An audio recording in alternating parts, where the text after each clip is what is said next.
What did you ask Santa for Christmas? Peace on the world. Who gives a about Christmas? Well, hello.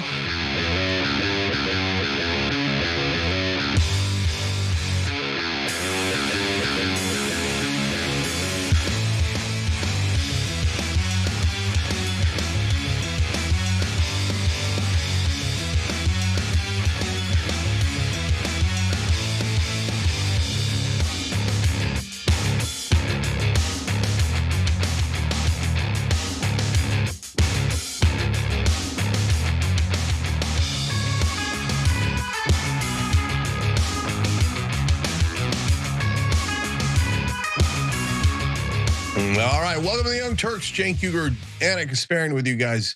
Banger show ahead for you all. So it turns out the oil companies don't want to invade Venezuela. So then who does? That's a super interesting question. So cray souffle. Like, that story is one of my favorites today. There's another story involving a reporter that Cenk and I had a disagreement on earlier this week. I will take my victory lap on that story and provide additional evidence. I'm not sure I like the sound of that. And then is AOC gonna run for president? And how will she do against JD Vance? And then controversy later in the show. Are white men discriminated against? Okay, hold on. Let's get there and let's find out. Okay, fairest show in America starts right now. Well, let's actually begin with something that was much anticipated last night, and that was President Donald Trump's address to the nation, where we all believed that he was going to announce a war with Venezuela. But is that what happened? You're about to find out.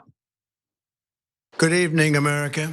11 months ago, I inherited a mess, and I'm fixing it. 1 year ago, our country was dead. We were absolutely dead. Our country was ready to fail. It's their fault. It is not the Republicans' fault. It's the Democrats' fault. Democrat politicians also sent the cost of groceries soaring, but we are solving that too. And it's not done yet, but boy, are we making progress. Nobody can believe what's going on. In his regal and incredibly inspiring address to the nation last night, President Donald Trump told lie after lie after lie, but that's really the standard for him. Now, we all thought that there was a huge likelihood that the president was going to announce a war with Venezuela, but that didn't happen. Instead, it was really a lengthy copy and paste speech where we heard much of the same things that he's been saying. Lots of blame toward the Democrats, even though he's been in office for quite some time. We're going to give you the highlights, but before we do, Cenk, what are your 2 cents? Yeah, I'm really curious as to whether they changed the speech at the last second, because it might have to do with Tucker Carlson and the reaction that this war in Venezuela or potential war is getting. And then I analyzed it last night, and I want to give you guys the details of what he said right and wrong, including one thing he said last night that I gave him credit for, which I'm going to now retract because of we found out the reality today. All right, that's fantastic. So for those who might have missed the show yesterday where I played the clip of what Tucker Carlson had to say about Trump's speech before he gave it, this is what we're referring to. Members of Congress were briefed yesterday that a war is coming, and it'll be announced in the address to the nation tonight at 9 o'clock by the president. Who knows, by the way, if that will actually happen? I don't know. And I never want to overstate what I know, which is pretty limited in general. But a member of Congress told me that this morning. Now, that was on Judge Andrew Napolitano's show. And honestly, when Tucker Carlson had said that, I really felt that it was in line with some of the other actions that the Trump administration has been taking, including the military buildup off the coast of Venezuela, the fact that the US had seized a sanctioned Venezuelan oil tanker. And then on Tuesday, Trump ratcheted up tensions by announcing a naval blockade on all sanctioned oil tankers going in and out of Venezuela.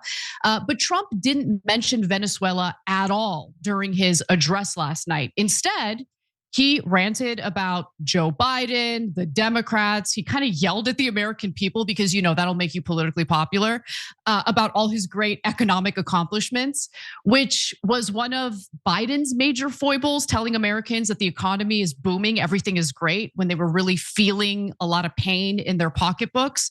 Now Trump is repeating the exact same mistake. Now he claimed that inflation has stopped, which is not true. He said that there has been an $18 trillion investment in the United States during his second term, which is wildly exaggerated. He claimed that his executive order on drugs, or drug prices, I should say, was bringing prices down by as much as 400, 500, and even 600%, which isn't mathematically possible. And he also lied about how much the price of like eggs and Thanksgiving turkeys have dropped. Now, the price of oil has actually dropped because there's been increased supply. And so that definitely, gas prices have gone down. The price of oil goes down, and that translates to the gas pump being a lot cheaper for Americans. But other than that, the price of groceries is really hurting Americans today. Now, Cenk covered the speech in more detail last night, and we'll link you to that video below so you can take a look at that.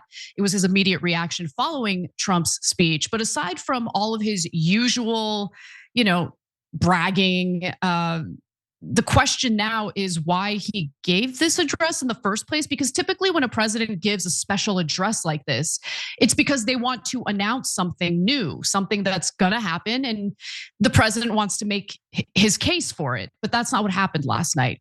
And so we'll get to some of the other reactions in just a moment. But Cenk, I wanna get right to the conversation. What do you think happened here? Yeah, so first off, I wanna tell you guys a poll that we're doing because I'm really not sure about this. These are the polls that I love. We got it up on tyt.com, probably have it up on YouTube community as well. Why do you think Trump gave the speech last night? A, to rally his base. B, to respond to the recent criticism. C, to influence public opinion on the economy.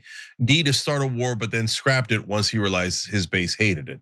So go and help us figure that out at tyt.com. Okay, so now guys, I'll add in some of the things that Anna said about the lies, and then I'll retract something I said yesterday. So every lie is hilarious. He said every new job created since he's been president has gone to an American-born citizen. Not just a citizen, but an American-born citizen. There's like 25 million naturalized citizens. Not one of them got a job this year. So this speech was in the teleprompter. That means it was written. So they wrote these outrageous lies into the speech. It's hilarious. He said prices are way down. They're up 3% since last year. The average family's paying $208 a month extra in bills. $208, that's a lot. He said the unemployment is the best we've ever had in America. It's the worst in the last 4 years. It's at 4.6%. It was just one comical lie after another. But Anna, I like the warrior dividend that he said. He said, all right, look, we raised $200 billion from the tariffs, which we did. That's not an extra 200. It's on top of what we normally, it's combined all the tariffs and we already have some. But hey, it's more than we used to get. And he said, I'm gonna give it to the military service members. A check of $1,776 because of the anniversary, or 250th anniversary, and that's a warrior dividend. I was like, well, that's smart. It's optically smart, and in terms of policy, I'd rather have it go to them than someone else. And it turns out, of course, he was lying. It's not true. So it turns out they're taking it out of the housing budget, not out of the tariffs. And it was a housing budget in the military, and that budget had already passed. So it's nothing new at all. And instead of giving them the housing subsidies they were going to give them over a couple of years, they're going to give them in an upfront payment. But it's for the housing that was already appropriated. So it was one giant lie. So that's who Donald Trump is. He's a two-bit con man. And Anna, what I'm thrilled about is that his own base is catching on. So, of course, I mean, how could you not? Especially when he lies as brazenly as what he had to say about the money going to our soldiers. A lot of those soldiers happen to be Republican voters. You think they're not going to notice that you con them, that you use them as pawns in your little political stunt? I mean, it's just so utterly disgusting. But also, the tariff money that we managed to collect as a result of Trump's Liberation Day tariffs and trade war, a pretty significant portion of that money at least he claims, is going to go toward helping some of the farmers who have been severely harmed by his tariff policy. So, I mean, we'll see if that actually happens, but that's what he's claiming. Yeah, Now, Anna, just real quick on that. He's actually promised the tariff money to 4 different projects, including the one you mentioned and the one I mentioned and 2 others. He's a con man. Nothing he says is true. So probably the tariff money will go into some corporate donor's pocket and they'll just move the money around. So everybody's sick of it. Yeah, definitely. Now, in terms of what Tucker Carlson predicted was going to happen during this speech and the fact that it didn't actually happen, Trump did not announce that we're going to war with Venezuela, even though we kind of are at war with Venezuela. It's like a one-sided war where our military keeps attacking Venezuelan fishing boats. The question is why that, inconsistency, what really happened? Now, was Trump planning to talk about Venezuela, but he backed out once he realized that going to war with Venezuela is not popular, especially among members of his base? We don't know for sure, but we do have a little bit of additional behind the scenes details to share with you. So apparently, when the cameras stopped rolling, Trump partially revealed why he decided to give that speech. So this is an account from Andrew Feinberg, a reporter for The Independent, who was actually in the room during the address. He writes on X, some color from in the room. When the remarks wrapped and the president was given the all clear, Donald Trump turned to the press and said, "You think that's easy?" And then took a swig of Diet Coke. Now that doesn't really give us any information, but I'm glad we're sharing it with you because it gives you a sense of like what an insane narcissist he is behind the scenes. You think that's easy? Then Feinberg writes, after his Diet Coke swig, Donald Trump turned to his staff and asked how he did. They all responded some version of great, very good, it looked really good. He then said Susie Wiles told him he had to give an address to the nation. I don't know if that's true. It could be that he intended to announce that we're going to war with Venezuela, realized how unpopular that is and how it will lead to political ramifications, especially for the midterms, and maybe backed out. But at that point, he needs to save face. You can't promote an address to the nation and then suddenly cancel it. People are going to wonder why. So maybe Susie Wiles decided you need to give some sort of address. And so they did copy and paste from older speeches. And he gave that honestly incredibly boring speech he gave last night. Yeah, so I'm not sure either. It's impossible to know, but here are the things we do know. First of all, there is a concerted campaign against Tucker Carlson. So if he's saying something, they want to try to disprove it. The pro-Israel crowd, I mean, the degree to which they hate me and Anna are pales in comparison to how much they hate Tucker Carlson. So, and that is a lot, okay? So that's part of it, but I have no idea if that's a tiny part or a big part of it. Is Susie Wiles is savvy? I've given her credit many times, and if she just counseled him to give this speech overall, I still think it was a good idea. And guys, I want you to what? Yeah, hold on. I want our audience to be savvy enough, and I think you guys are. It's just I get frustrated sometimes when people kind of mishear what I'm saying. So when I say Susie Wiles, I respect her and I think she's a good strategist, doesn't mean that I like her policies and I would favor the people she's backing. It means game recognizes game. That's all, right? So the reason why I think it's a good idea, Anna, even if it was divorced from changing the speech and none of that happened, right? Is because why not take a marketing opportunity? Like when Biden was getting slaughtered by views on inflation, but his unemployment numbers were pretty good, and inflation vis-a-vis the rest of the world was not that bad. I thought he should have given a lot more speeches explaining that context, and he never defended himself, and he got killed in the press for it, and maybe rightfully so. But certainly making your own defense would have helped. And but so Trump constantly is marketing himself, and we say that a lot of the military service members will realize that it was just a housing appropriation that they're getting, but probably some of them won't. Probably a lot of people will hear that and think, man, he stood up for the warriors and what a great guy. And so this nonstop marketing that Trump does clearly works. I mean, he's won the presidency twice. So I don't begrudge him that. And I'm used to his maniacal lying. So that just comes with the territory. So, and these days his record is poor enough that it's kind of hard to defend without lying. So you see what I'm saying? Strategically, if I was the president, I would give these kind of speeches probably as often as possible. So I think in general, if we didn't know the content of the address he gave last night, I would in general agree with you. But I think given the subject matter, which again has to do with affordability, which he thinks is a made up word, has to do with inflation, has to do with what Americans are personally, very intimately experiencing on a day-to-day basis. They're not gonna believe the lies because they know what they're experiencing personally. You get what I'm saying? So if he were to, let's say, give an address on something foreign policy related, well, Americans aren't necessarily personally feeling the impact of the policies he's pursuing or how damaging they might be. His economic policies, and in particular, the sloppy, ham-handed way he rolled out his tariff policy has had a negative impact on our economy, and specific sectors within our economy. So I think what happens, and this is what happened to Obama.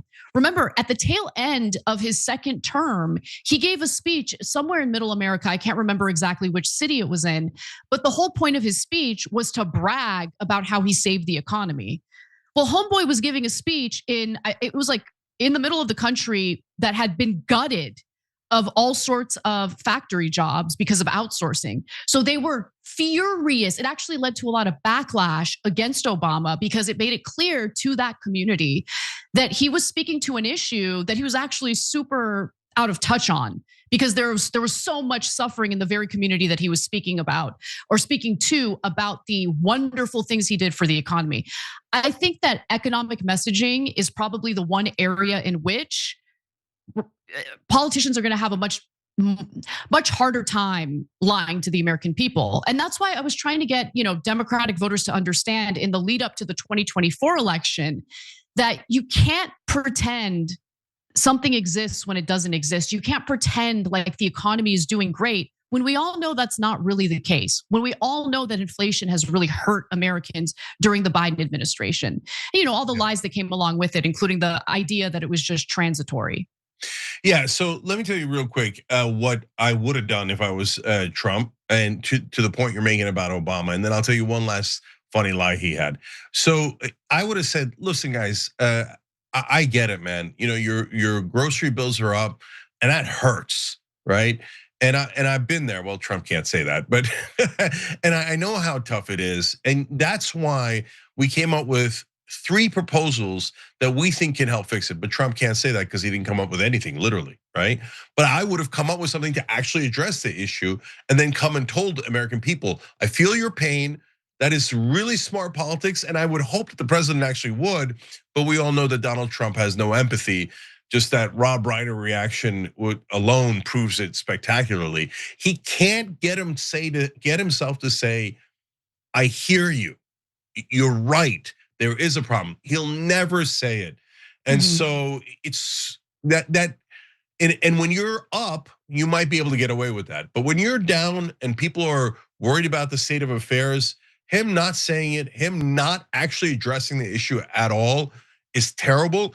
After you did that, then you could pivot to, but hey, look, gas prices are down. This is this and this is that, and give a positive a reinforcement for your message and your policies, and that'd be the savvy way to handle it. Instead, Trump said that the average family is paying $5,000 to $10,000 less in energy costs per year.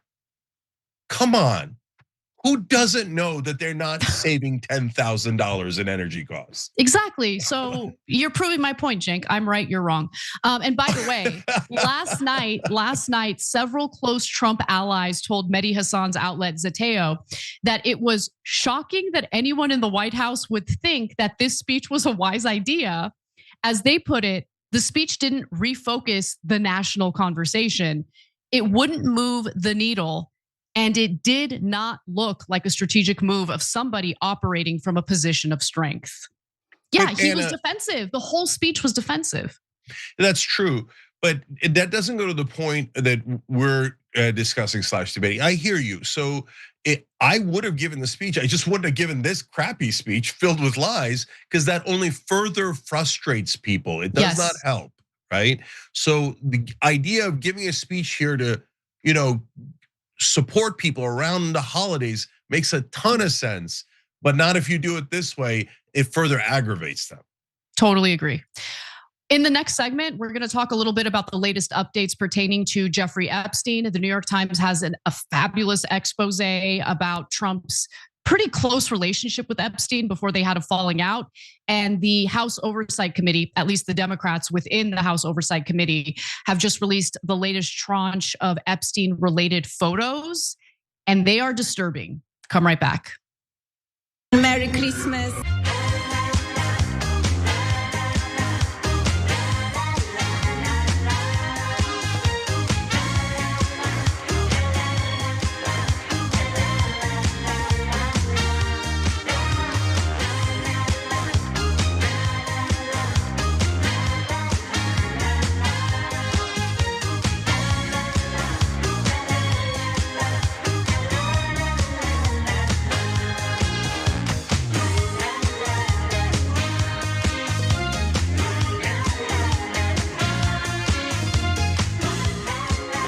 All right, a lot of great comments here. Let's go to Super Chat. Box says, it's real, guys. It's real. It was very cool to see Anna on Sean's show today. Made my whole day. Well done, Anna. On YouTube member section, David Tyler 6708 said, enjoyed seeing Anna on AJW show. It was fire. So Anna, I don't even know about this. Who's AJW? So Actual Justice Warrior is his moniker. His name is Sean, though, and he does really good reporting on local issues. And I asked him if he would be willing to interview me about the investigative report that I did on Newsom's signature homeless housing program, which has been riddled with fraud and theft. And he was kind enough to have me on for a lengthy conversation to, inform people about what's going on, because I think it's important for people to know that some policies might start off with great intentions, but if you don't have the proper oversight, there are all sorts of entities that are looking to take and steal taxpayer money. Yeah. All right, we'll throw that up on tyt.com/press, tyt.com/press. Mocha Funk says, the establishment waged war on the word woke. I believe it's because they want you to stay asleep. There's a lot of truth to that.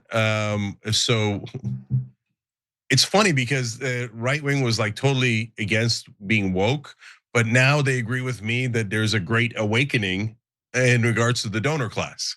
So it's kind of ironic and fun. In Liberty and Guns We Trust said, they're trying to ruin Tucker because of Israel. Tucker actually has a heart and moral character. Then there's guys who are absolute demons like Mark Levin and Laura Loomer, and they have tons of power. Well, that's certainly true. He's a conservative viewer of ours, right? And so that perspective makes sense, and is shared by a ton of conservatives these days. Scandinavian Alien Dragon says, Cenk, love you, man, but step up your home studio game. Anna is glowing. Why would we announce an attack on Venezuela? Why lose element of surprise? Interesting. So we'll just debate the Venezuela thing, but I think that it's less about the lighting and more about me and Anna on the glowing part. I did. No. I literally just bought a new ring light and it's fire. Good investment. You do need to invest in your home studio. No problem. I'll talk to Jesus about it. All right, Athena Onken 5896. By the way, we love the constructive criticism, because it'll make it better. We'll have better lighting. Athena Onken 5896 says in YouTube member section, love the show. You all give me hope and help my sanity. Love your fire, both of you. Thank you. Ronald Fan says, happy explosive Thursday, TYT family, to you and Anna Cenk. You, Anna and Cenk, thanks for giving me the Trump speech. When I watch the Trump speech, when Trump's mouth is moving, he's lying, and he is a smoking gun. There's more smoking gun evidence on Trump in a little bit. The sensible streamer says, I was a Christian conservative Republican when I first came across TYT over 15 years ago. Oh, wow. See that? I love that. I love that. And so thank you for that, guys. I mean, I just checked in on our folks we don't agree with on the left just for a second, and they're still yelling at us for converting right wingers. I mean, it's insane. It's okay. It's okay. I'm willing to work with them when they're ready. That's how you win. Love travels further than Santa's sleigh.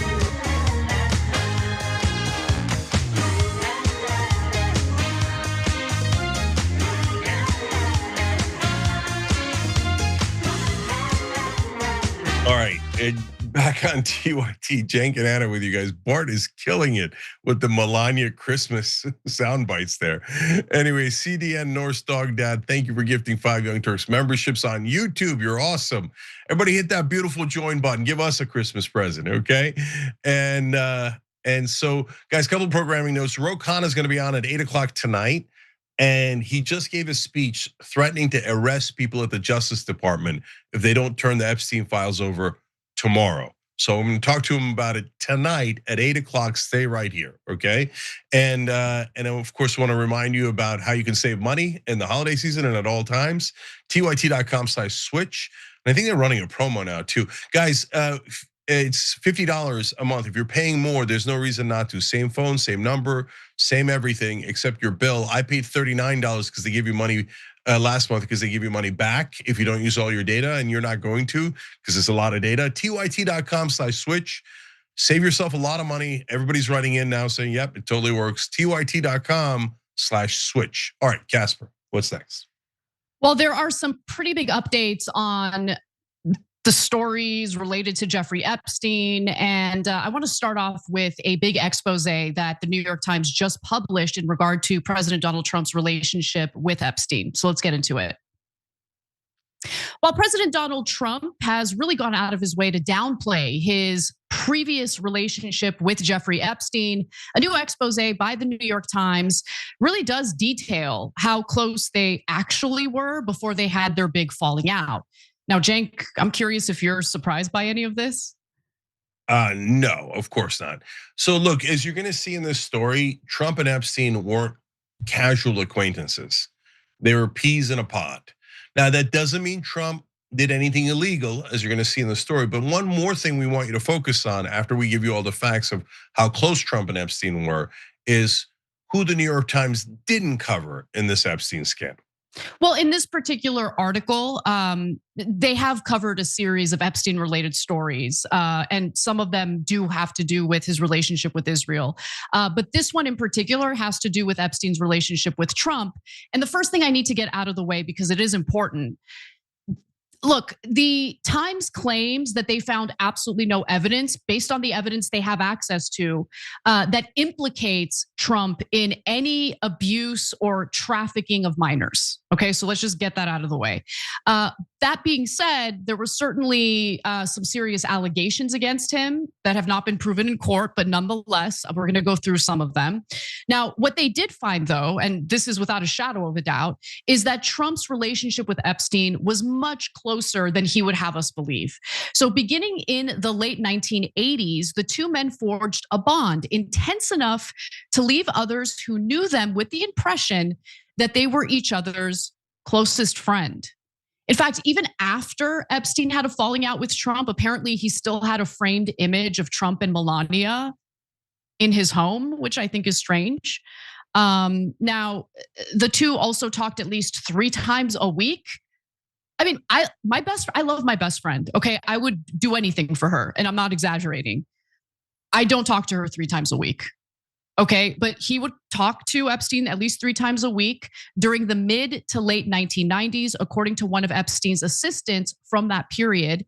And Trump denied knowing about Epstein's abuse of underage girls. However, a tranche of emails released in November indicated that Epstein suggested otherwise. So in a 2019 message to the journalist Michael Wolff, Epstein wrote of Trump, of course he knew about the girls as he asked Ghislaine to stop. Now, understand we don't have the full context of Epstein's remarks, but clearly he's saying that Trump was privy to the fact that minors were involved in some of these parties and get-togethers. Now, former model Stacey Williams also spoke to the Times and said the following, that basically he thinks that, oh, hold on, let me actually back up a little bit, because there was a notable difference in the correspondences between Epstein and Trump versus Epstein and others. So as the Times notes, with other men, Epstein might discuss tax shelters, international affairs, or neuroscience, right? With Trump, he talked about sex. And so former model Stacey Williams told the Times that, quote, "I just think it was trophy hunting." And in recent years, Williams has accused Trump of groping her at the Trump Tower in 1993. Trump has denied the account. She also says, "I think Jeffrey liked that he had this Sports Illustrated model who had this name, and that Trump was pursuing me." And that was the other thing that really stood out in this piece. Like, Trump and Epstein were very close. You could tell that they were buddy-buddy. However, they were also in constant competition with one another. There was a lot of like jealousy, a lot of competing. So it was like more of a frenemies type situation, but they were obviously close. They were hanging out all the time. Yeah, this is not in dispute. Look, the only people left doubting this are the like diehard Trump heads, right? And they think everything is fake news. The only person telling the truth is Donald Trump. Their energy prices went down $10,000. Their drug prices went down 600%. Those are the only remnants left that still believe this. I'm gonna read the same quote I've read probably 100 times on the show. This is definitive. Trump said publicly in 2002, "I've known Jeff for 15 years. Terrific guy. He's a lot of fun to be with. It's even said that he likes beautiful women as much as I do. And many of them are on the younger side." So did Donald Trump and Epstein hang out and try to have sex with young women? And by young, I don't mean underage, just young overall, attractive, etc. Definitely, definitely. If they were not underage, would it be a problem? Look, you could have different morality on that, but it is what it is, and I really wouldn't care at all about it, right? Yeah. And so did Trump go underage? Seems so far from what we know. All accounts are that he didn't, except that one comment from Epstein in one of the emails where he says Trump is spending a couple hours with Virginia Giuffre at Epstein's house. So I don't know. I don't know if she was underage or overage at that time, et cetera, et cetera. But in terms of, did Trump know that Epstein was with young girls doing inappropriate things? Come on, of course he knew. Of course he knew. I would bet money on that. Now, obviously, we don't know without a shadow of a doubt, but that email that Epstein wrote to Wolf, I think is a really important piece of evidence. Plus, if they're talking and hanging out constantly throughout the week, how do you not know that he's trafficking underage girls and abusing them, by the way? And I want to go to graphic 9 because there's one other very specific allegation that we should know about. So Epstein was a frequent guest at Mar-a-Lago parties. Now, a woman who said Epstein trafficked her in the late 1990s and early 2000s recalled attending at least a half dozen of the parties, beginning when she was just 17 years old and modeling during the winter fashion season in Florida. Now, Epstein showed up at several of them and always seemed to know about Mar-a-Lago related parties and events. And the parties were open bar, according to this woman's allegations. No one checked IDs, and that Trump was all over them. And then one of the women who has never before spoken publicly about the experience told the Times that Epstein had coerced her into attending 4 parties at his home. Trump attended all 4. The women said at 2 of them, she said Epstein directed her to have sex with other male guests. So there's, very specific allegations being made. Then you have these email correspondences. And while, again, there's no smoking gun, there's no hard proof or evidence that Trump engaged in any illegal actions with minors, there's still a lot here that shows he knew more than he's leading us to believe. And he was certainly way closer to Epstein than he wants us to know about. So I've got more details, including the fact that Epstein would clown on Trump's lack of business expertise. Apparently, Trump called him once because he was broke and he needed to borrow Epstein's plane. At least that's what Epstein told his assistant, and his assistant relayed that information to the Times. Yeah, I mean, look, it's not surprising that they weren't discussing neuroscience, that the only things they were discussing were their sex lives, because that's all Trump thinks about pretty much, and Trump was constantly broke, right? Remember, he went bankrupt 6 times, whereas Epstein was flush with cash because he had that sweet Wexner money, and he had tons and tons of money being funneled to him, through him, and yes, by very, very pro-Israeli forces. So, and by the way, guys, think about it. So people need money, people want women, and who do they go to? They go to Epstein. Larry Summers does, Donald Trump does, so many others do. And then all of a sudden, Epstein has tremendous power over all those people. And what does he use them for? As we saw in the emails, he uses it mainly to help Israel. So that's amazing. But I gotta say, on a lighter note here, I'm amused at how naive I was. I was gonna say when I was younger, but really, I'm pretty old. Because when I was younger and I saw these, like on TV, you see these parties of the rich and the famous, whatever. And it seems like there's all these gorgeous women, and you get rich and famous and you're gonna get gorgeous women. And I thought that's because, yeah, it makes sense. Women are attracted to that, whatever. No, half the time they're paying them. Oh, it's I didn't know that. Like these rich people parties, I've got no interest in them at all, ever. Like even if it's like totally okay and there's nothing shady, like it's just that crowd is not appealing to me at all. But I do want to just share one other thing and then move on to some of the images that have been released by Democrats in the House Oversight Committee, never before seen images. So let's move over to graphic 7 here, because there were some other allegations. For instance, in November of 1993, Trump's chosen pageant contestants flew in from around the world for a week of events at his properties in New York and Atlantic City.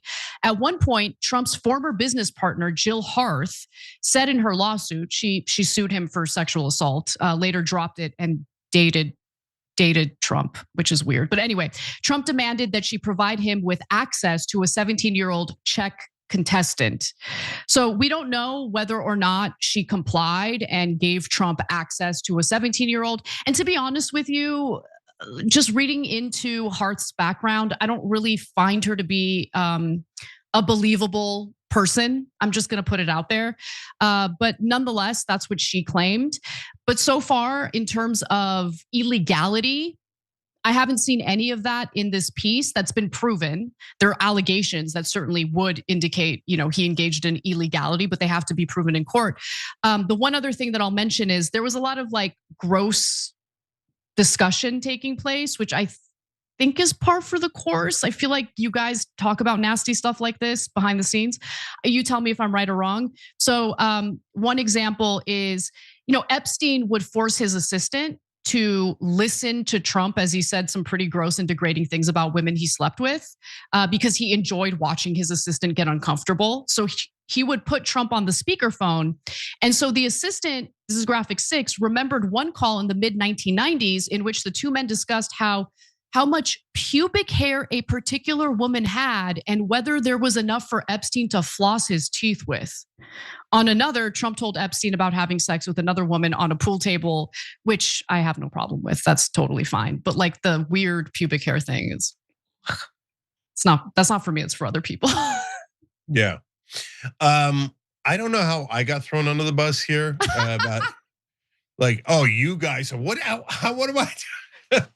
It's the locker room talk, if you know what I mean. Yeah. No, putting kidding aside, is there locker room talk between guys? Of course, right? Yeah. Is it about like disgusting pubic hair that Clarence Thomas and Epstein and Trump apparently talk about? No, not to my knowledge. But our stories are exchanged. That's normal. Yes. Okay, so real quick, let's move on to the next angle to this story, because something pretty big happened today that will further creep you out about Epstein. So, as the deadline looms for the Department of Justice to release the Epstein files, House Democrats have decided to already release a new batch of disturbing images provided by Epstein's estate. Now, according to a statement from Representative Robert Garcia, the cache of about 70 photos includes heavily redacted photos of women's passports, images of famous men who associated with Epstein, and concerning text messages about recruiting women for Jeffrey Epstein. Yeah, I mean, I've seen some of these images. I'm going to share, I think, the ones you should know about the most right now. So regarding the passport photos, several images were photos of passports and IDs of women from Ukraine, the Russian Federation, Italy, South Africa, the Czech Republic, and Lithuania. This one is particularly creepy. So here's one of the images I'm talking about. It's of a person's foot. Obviously, it's just a foot with the book Lolita in the background. And there's writing on her foot. If you can't read it, I'll read it to you right now. So it's a quote from Lolita. It says, "She was low, plain low, in the morning, standing 4 feet 10 in one sock." There was also this text message exchange seemingly involving recruiting an 18-year-old for Epstein. I'll read it to you right now. I don't know, try to send someone else. I have a friend, Scout. She sent me some girls today, but she asks $1,000 per girl. I will send you girls now. Maybe someone will be good for Jay. And then the next message is just details about the girl that is being offered, which is, again, very creepy. Finally, in another image, you have Epstein with 3 females. We don't know what their ages are. I don't want to say women. I don't want to say girls, but there are 3 females in weird positions and poses. Yeah. So I'll tell you the one that bothered me the most is the reference to the 4'10" girl. Yeah. That is a child. Yeah. So these rich and powerful men are joking around about having sex with children. Ha ha. No, not funny. So look, we've been through this part before, but look, Democrats get it, independents get it, but if you're a part of that QAnon crowd and you were super mad about the child molesters, I mean, here they are, and apparently, so okay, assume Trump didn't do anything illegal himself, but he definitely knew about this stuff, and apparently he was hunky-dory with it. If you think that he knew about it, but he was secretly angry, whatever, come on, guys. You can make 1,000 excuses, but it's plainly clear he didn't give a damn at all. Yeah, I mean, I think that's how things like this go when it comes to the rich and powerful. I think the same thing happened with Harvey Weinstein. I mean, obviously, it was an open secret that he was abusing actresses, but no one wanted to put themselves out there as the snitch, right? No one wanted to potentially destroy their own careers by outing a rich and powerful man that easily destroyed people who had any morals and wanted to do something about it. So I'm not saying that about Trump per se, but I am saying that about others that might have had a hunch, but were too afraid to speak out. I mean, we're talking about powerful, rich people here.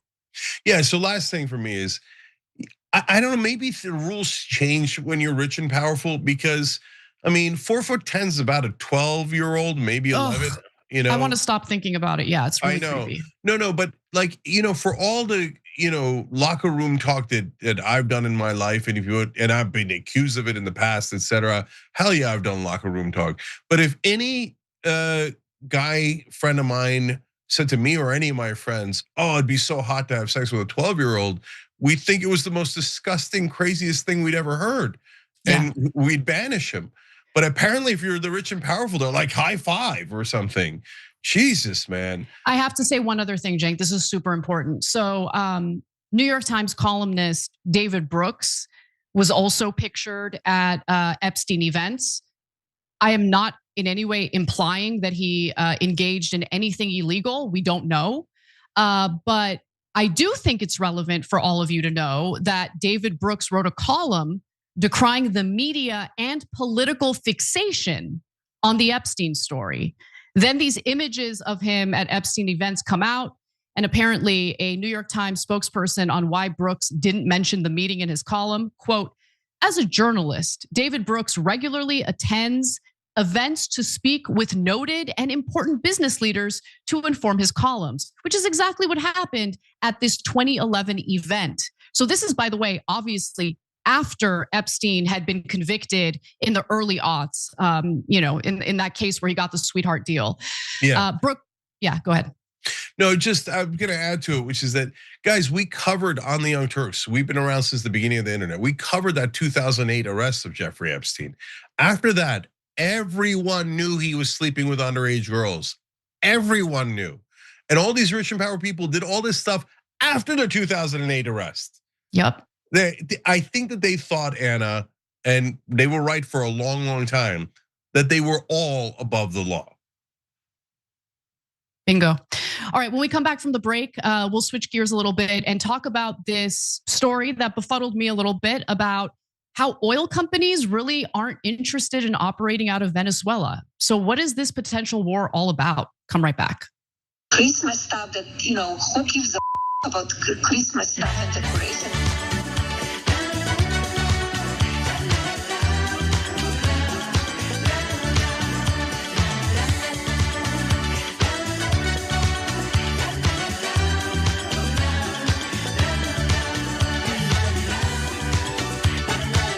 Merry Christmas.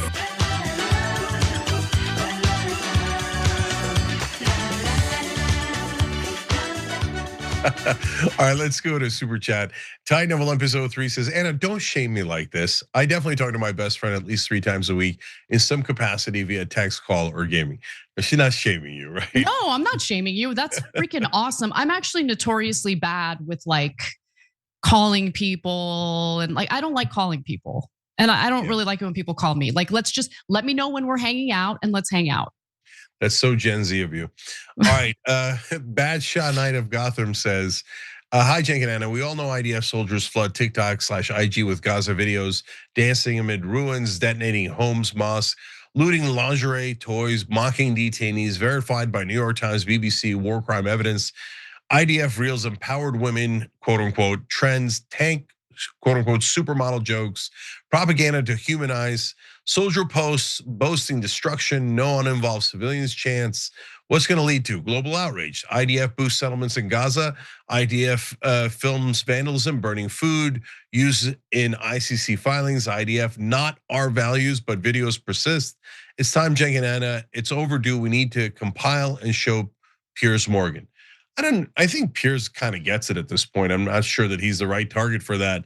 But yeah, IDF is the largest terrorist group in the world. I couldn't be any clearer. And can I jump in? Because right now there is this very real global effort to criminalize any speech that is critical of Israel, and it's insane. It's absolutely insane. It's happening here in the US. Certainly, it's been happening in the UK.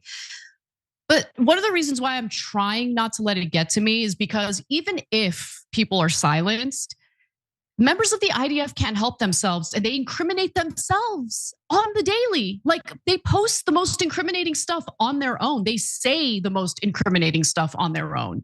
So, I mean, have at it. I'm glad they're taking their masks off and showing the world who they really are. And the percentage of those videos shown by cable news is approximately 0. Oh, you must protect the beloved IDF terrorists.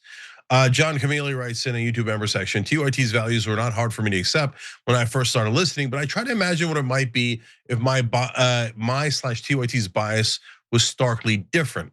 Well, look, for example, I'm for gun control. Everybody knows that, significant gun control, and a lot of the right wing hates my position on that, and I don't like their position. Does that stop me from hearing out, fill in the blank, Tim Pool, Patrick Bet-David, Tucker Carlson on different issues? No, it doesn't stop me, because when I hear them out, it turns out, hey, we agree on paid family leave. We agree on banning private equity from buying residential real estate. So I maybe it's the way I'm structured. I believe in having an open mind almost religiously. So to me, it's no big deal if someone else disagrees. But I know that a lot of us were taught in these partisan brain situation days, the era that we're in, you can't have any variation. You should have a closed mind, not an open mind. And so look, but to each his own. So if you're a closed-minded person on any end of the political spectrum, you're not really going to like the Young Turks, because we're not just mirroring your opinion. So that's okay. Every show, exactly. Has different audience, no problem.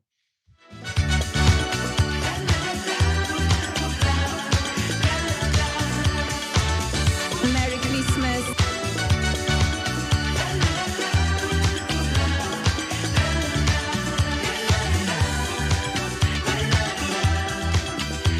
All right, back on TYT, Cenk and Anna with you guys. A couple more programming notes. We're about to hit our 20th anniversary on TYT.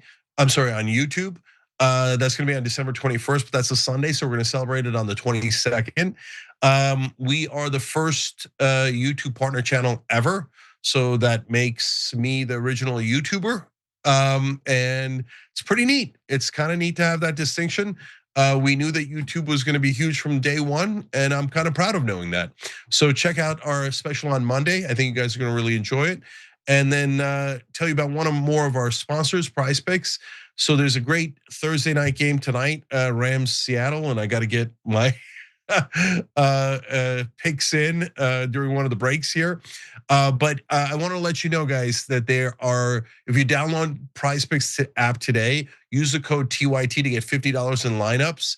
After you play just your first $5 lineup, lineup is just your picks of that day. That's code TYT to get $50 in lineups after you play your first $5 lineup. That's Prize Picks. Okay, Anna. At some point, I'm going to do a deeper dive on this story because no one else is covering it. But there's been a lot of news about Somali immigrants to the U.S. A lot of attempting to smear the entire Somali population based on a fraud story out of Minnesota, which I think is wrong to do, but you should also call out the fraud. But with that being said, the US has launched at least 4 more airstrikes in Somalia. And that means that the Trump administration so far has launched a total of 116 airstrikes in Somalia this year alone. So what are we doing? Do most Americans even know we're doing airstrikes in Somalia? No way. No, they don't. We have all these wars all across the world from the anti-war president. There's the deep state is 100% in charge. And let's be honest, when Trump and Biden do identical policies, especially when it comes to war, Israel, foreign policy, well, there's obviously some sort of institutional deep state that keeps going no matter who you elect. Yeah, and we've been bombing Somalia since the 90s. So I will do a deep dive on that maybe later, not this week, but I do want to cover that eventually. That being said, let's talk about Venezuela because really fascinating piece in Politico gives us the oil executives side of the story, and it is not what you expect. So oil companies had a fascinating response to President Donald Trump, who asked executives in said oil companies if they have any interest in returning to Venezuela once Nicolas Maduro is ousted in a regime change war. And so far, the answer is a hard no. That's what Politico is reporting, and I am super shocked by that. Cenk, what are your 2 cents? Yeah, it's definitely surprising because Venezuela appeared to be picked first because it has the largest oil reserve in the world, and we almost always attack countries with large oil reserves. But I think that I have a different theory on why we're going there, and it might surprise you.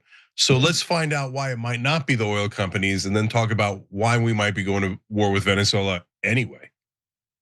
So the answer that Trump received, which I'm sure he didn't like, from these oil industry executives is likely due to the current oil markets, right? The fact that the oil supply has been increased, which means more supply, prices come down. So the US benchmark oil price was around $56 a barrel as of Wednesday afternoon. And that's actually the lowest it's been since January of 2021. Here in California, we're not feeling the relief because they tax the crap out of gas here, and we're still paying like at least $4.50 a gallon if you're lucky. But anyway, this has given Trump some wiggle room to attack Venezuela without too much concern about oil prices being impacted to a point where things are unaffordable. So he's like, all right, I got some wiggle room. But the increased supply is also having the opposite effect on these oil companies. Those prices are also way too low to entice companies to take the risk of pouring huge investments into the crumbling Venezuelan oil facilities that former strongman Hugo Chavez seized decades ago, industry officials and analysts said. And I want to just quickly correct something that I said on the show yesterday. Trump said something about how Venezuela stole our oil, and I'm like, what? What does he even mean by that? I think he's referring to what Chavez had done under his leadership. And so US oil companies have better investment options elsewhere, according to one person who's familiar with the discussions. And then two people familiar with Trump's efforts say that the administration has only recently started initiating the outreach to the industry. It's not as straightforward to convince companies to risk capital in an uncertain political environment, one of those people said. Now, I've got more details on Trump's conversations with these oil executives. So, for instance, Evanon Romero, who is a former executive at the Venezuelan state-owned oil company known as Petróleos de Venezuela, now works as a consultant in Houston and is actually part of this opposition effort against Maduro, right? So in late November, the Trump administration met with Exxon, ConocoPhillips, and representatives of the Venezuelan opposition group to which Romero belongs, although he wasn't at this particular meeting.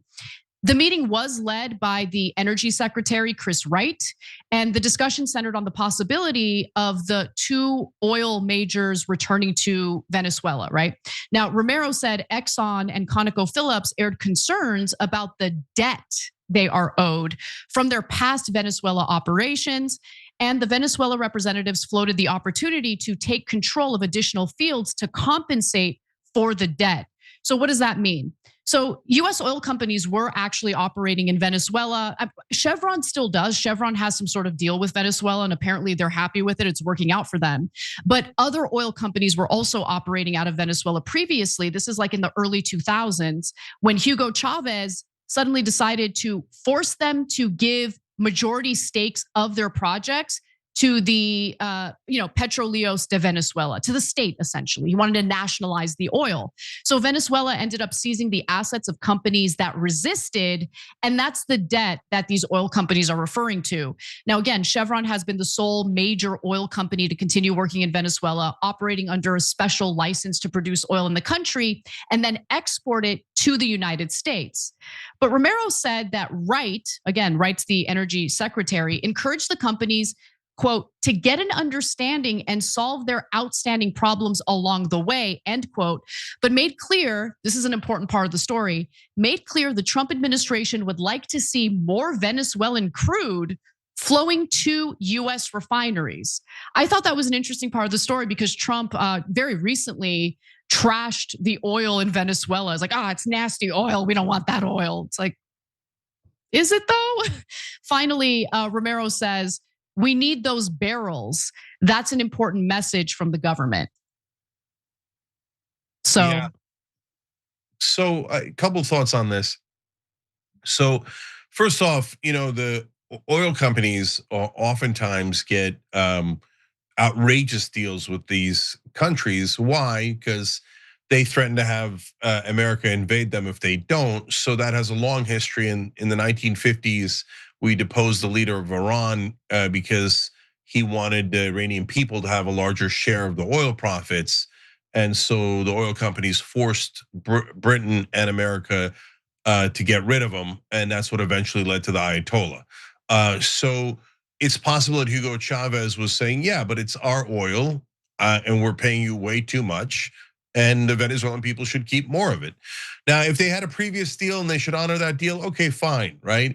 But in terms of a country deciding what to do with its own natural resources, that's not theft. No, you taking their natural resources at the point of a gun at lower prices is theft.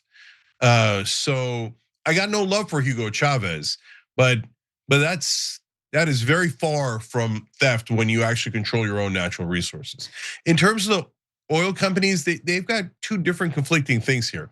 One is sometimes oil prices are so low that it's not worth drilling anywhere, let alone riskier places, right? And risk could be for a number of different reasons, including what type of oil it is, and that makes it more expensive to drill in those places, right?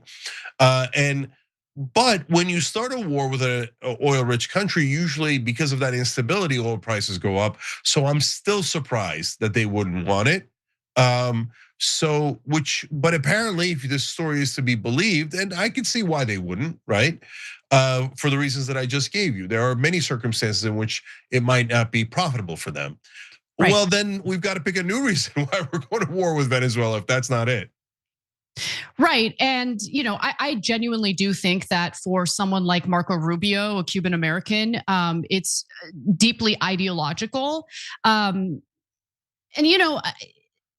Cubans are not organized the way Zionists are. So, but honestly, the Cuban refugees who came here in the late 50s are just as zealous as the Zionists are about their own political project. So I do think it's ideological for Marco Rubio. And for Trump, obviously, he personally is motivated by the oil. But I don't begrudge the oil executives for actually being smart and remembering, hey, Venezuela burned us before. Are we really gonna take that risk again?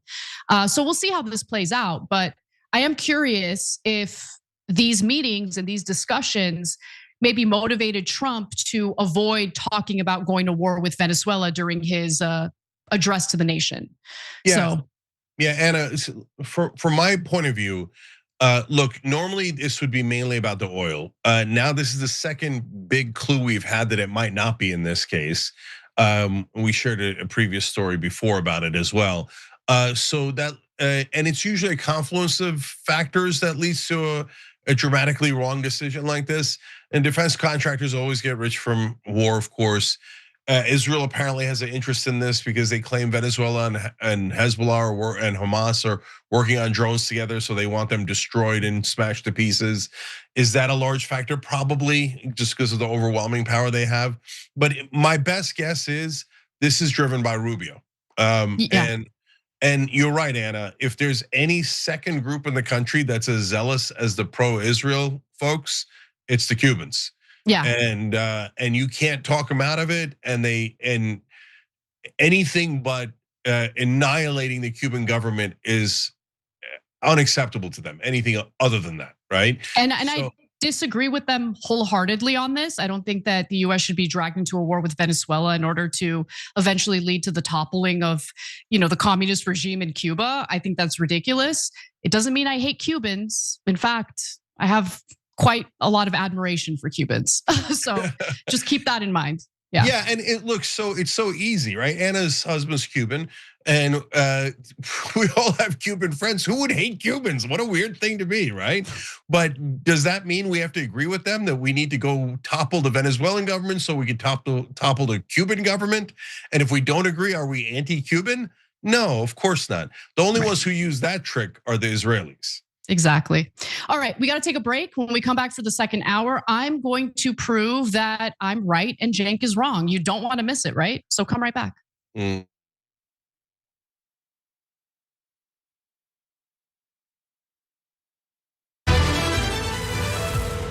Andrew, what's up? Hey, Cenk, you ready to make the switch? Yeah, I guess. I promise it's easy, universal, basic, and you get income. Yeah, you keep saying that.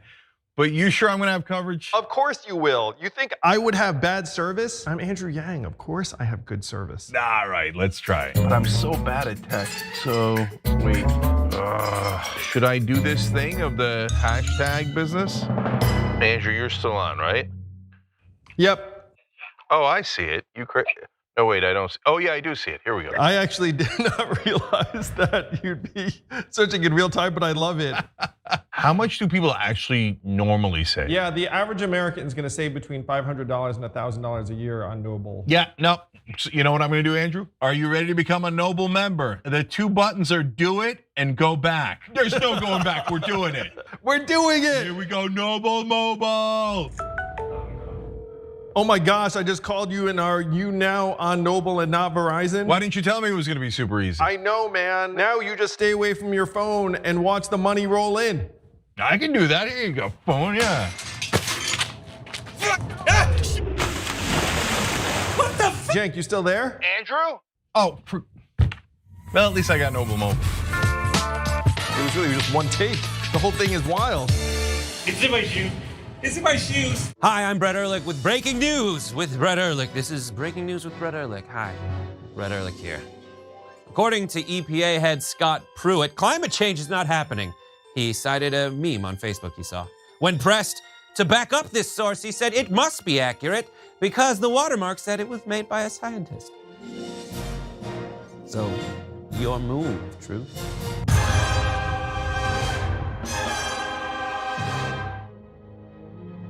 At TYT, our mission is to boldly pursue truth, challenge the establishment, and drive positive change. At a time when corporate capture of our media, our government, and our politics is nearly absolute, everyday working people need a champion to fight for them and to push back against the powerful interests that threaten our democracy itself. At TYT, we're proudly progressive and call out corruption and duplicity wherever we see it, from Republicans, Democrats, or anyone else. And unlike mainstream news media outlets, we're not beholden to corporate advertisers, to defense contractors, to Wall Street, or to big pharma.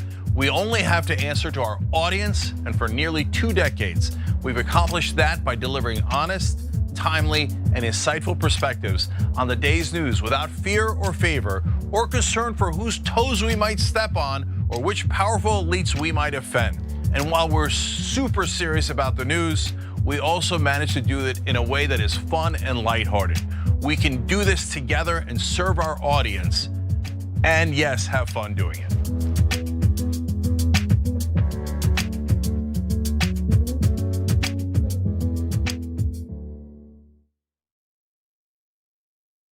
You are the media revolution. You are much needed. TYT, TYT. The place is like 95% TYT on.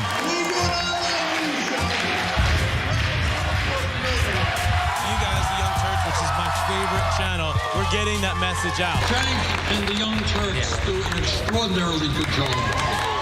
No matter what mainstream media says, you have to listen to the Young Turks. The people who support us on the internet, that's what gives us strength. That's what allows anyone who was in there, who was undecided, to think one side seems to be winning. They seem to have a bigger army. There might be a reason for that. So thank you guys. I will read the book, How Does Santa Go Down? How does Santa do it? Does he cinch up his belt?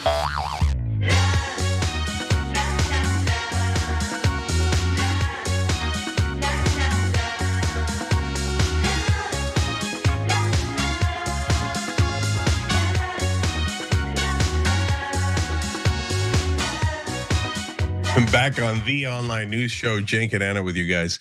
Whenever Trump goes on an anti-immigrant rant, we should just run tape of Melania talking. No. Melania reading A Christmas Story to children recently was probably my favorite development in Melania's world. Because like, we all know Eastern Europeans, and yes, this is a stereotype, but I'm gonna repeat it because Armenians are kind of like Eastern Europeans due to like Soviet influence. They're very, stoic, if that makes any sense. So she just doesn't seem interested at all in what she's doing. And then, the accent is fun, yes, but maybe we'll talk about it at some point, who knows? Yeah, all right, fun for everybody. Okay, what's next? Okay, we got to talk about this really fascinating story about what was really going on behind the scenes prior to the US striking Iran's nuclear facilities. So, in June, Israel assassinated several nuclear scientists in Iran in an operation dubbed Narnia. Now, a joint report by the Washington Post and PBS sheds light on the civilian casualties and more. In fact, take a look at this video and pay close attention to how many civilians were killed in these strikes to take out the nuclear scientists. We are able to confirm the locations and tally civilian casualties from the strikes on Abdulhamid Minucha and Ahmed Reza Zolfagari, both nuclear engineering professors killed just blocks from each other. Further east, we confirm the location and casualties from the strike on Mansour Asghari, a physics professor sanctioned by the US for alleged ties to nuclear weapons development. And in Sadat Abad neighborhood, where Tehranchi was killed, witness accounts combined with images of the direction of the blast and structural damage indicate a weapon or weapons with the force of a roughly 500-pound bomb. And And in that last description, there were 10 civilian casualties. Overall, the Post estimated that more than 70 civilians were killed across 5 separate strikes to take out Iran's nuclear scientists. Now, before we get to the rest of this piece, which has some pretty explosive details, Cenk, your 2 cents? Yeah, first of all, not surprising because the Israelis are terrorists, so they kill civilians all the time, including physicists and their neighbors and their family members and their children. I have a question. Does that mean other countries are totally within bounds to murder Israeli physicists? And if not, why not? I know, I mean, the way that the media here in the United States treats the assassination of nuclear scientists in Iran is pretty gross because we wouldn't stand for it. You're right, if it were happening in Israel. And remember, Israel's the one that has this clandestine, supposedly secret, but we all know they have it, nuclear program, right? They're not part of the non-proliferation treaty. They don't have to abide by, similar international rules that other nuclear powers do abide by. And so in almost every situation imaginable, Israel gets a carve out, and nuclear weapons and the assassination of nuclear scientists is certainly a perfect example of what I'm talking about. Yeah, just one quick thing, Anna. Although to be fair, I don't know if they have any physicists in Israel, because all they did was steal everyone else's technology. They're a bunch of thieves. They stole our nuclear weapons, and then we let Robert Maxwell walk. We didn't even arrest him after stealing it. He also stole our uranium. The Israelis are constantly bragging about how they're so good at science. No, they're mainly good at stealing. So that's just a fact that they are thieves and they stole nukes from America, from us, and they should have been gravely punished for it. And they're constantly wanting 2 different sets of rules. Israel gets to murder anyone they like, but if you ever even think about touching an Israeli, you're a disgusting terrorist and will destroy tens of thousands of civilians near you. That's the terrorist government of Israel, but let's tell you more about their terrorism. So Operation Narnia took place in June, and this was at the start of the so-called 12-day war. But the Israeli government has been assassinating Iran's nuclear scientists for many, many years. It's not like they did it for the first time this past summer. But previous operations were small and they were carried out by individual Israeli agents, not through these big military operations or military strikes. Obviously, Operation Narnia was different. The Israeli government felt it had an ideal opportunity to attack Iran after Hezbollah was decimated and following the fall of Bashar al-Assad in Syria, of course. Now, the Washington Post also reports that during Israeli Prime Minister Benjamin Netanyahu's first visit to the White House to meet with Trump this year, he proposed to Trump 4 ways to attack Iran. The first was what the operation would look like if Israel attacked alone, but God forbid they ever do that, right? Now, the second option was for Israel to take the lead with minimal US support.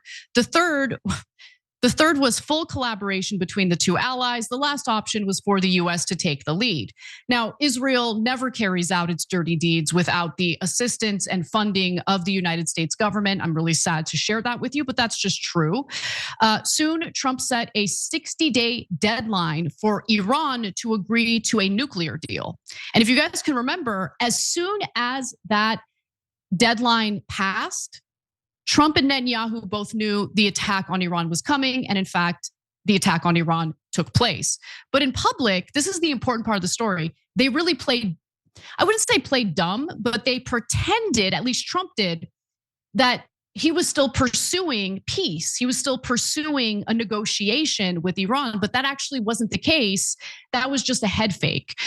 In public, they said other things. So Israeli officials leaked word that top Netanyahu advisor Ron Dermer and Mossad chief David Barnea would soon meet US Special Envoy Steve Witkoff. A new round of US-Iranian nuclear talks was scheduled for Sunday, June 15th. The planned diplomacy was a ruse, and officials from both countries encouraged media reports of a US-Israeli rift. A US-Israeli rift. The president is wagging his finger at Israel and saying, you are being very bad. You must stop right now. How many times have we seen those headlines? We've seen them quite a bit, haven't we?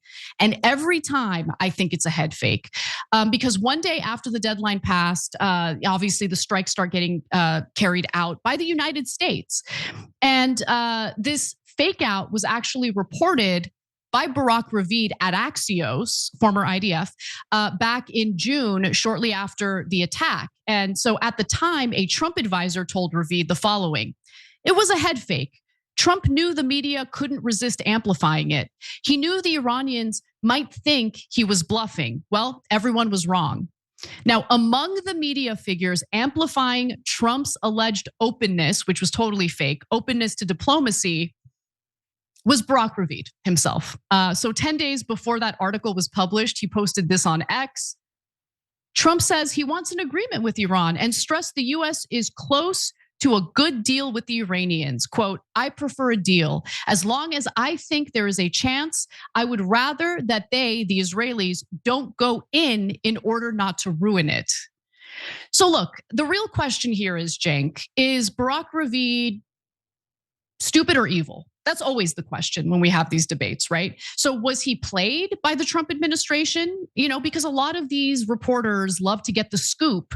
And so they'll be contacted by someone in the government who's basically using them for their own purposes and just like be stenographers and repeat what the government officials tell them.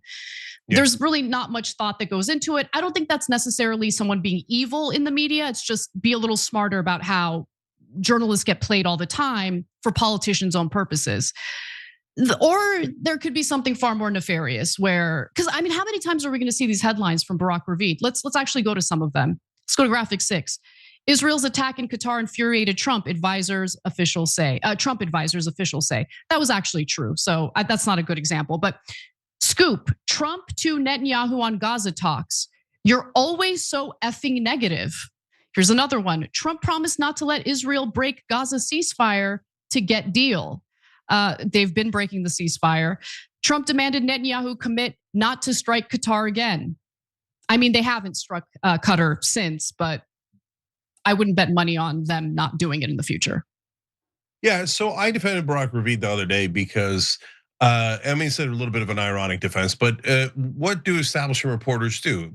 They take notes for the powerful, and then they print them. They don't question them, and they get so excited. They're like, "Oh, we got a leak, we got a source inside the White House, right?"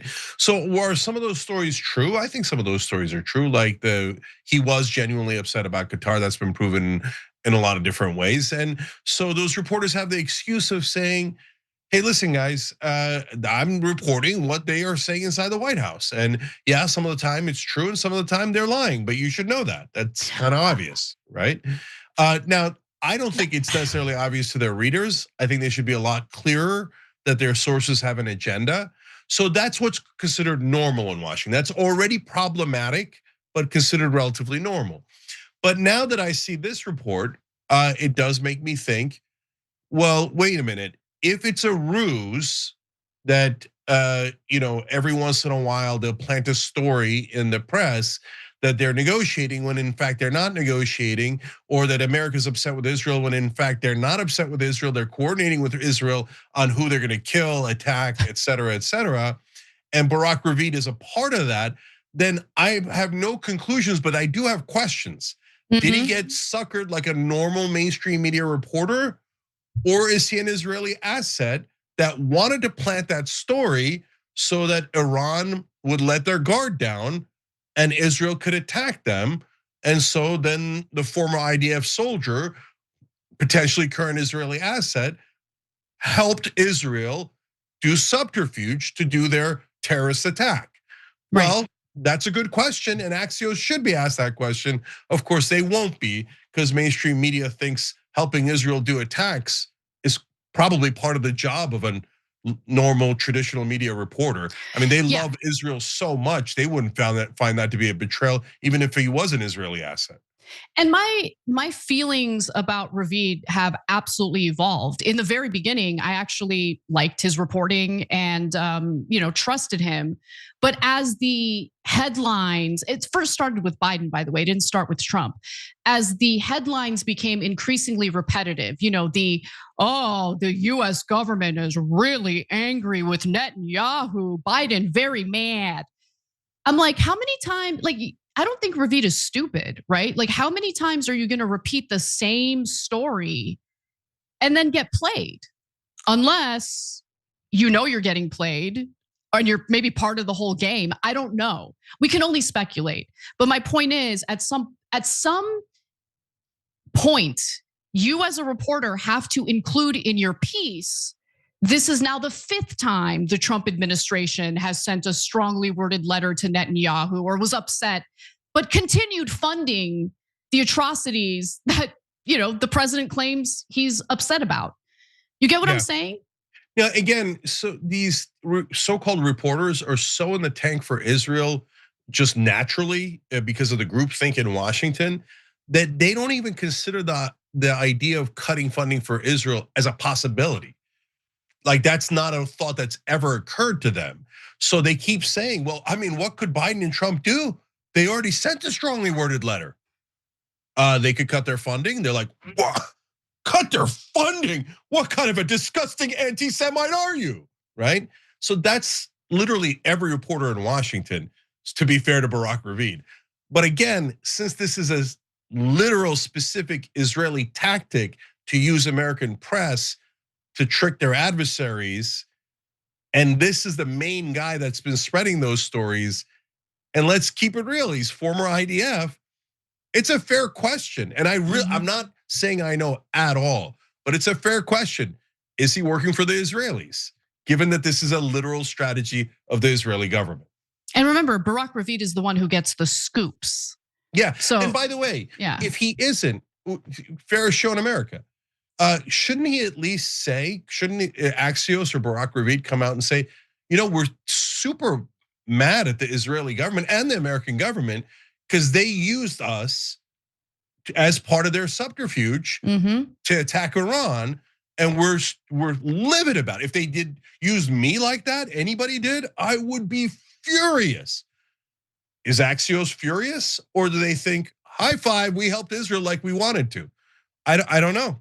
Because they're not real guys. Come on, this isn't about Axios or Barack Ravid. None of them are real reporters. They're all do propaganda. Don't say that. Don't say that. They're not real reporters at all. Okay, I don't like the blanket statements.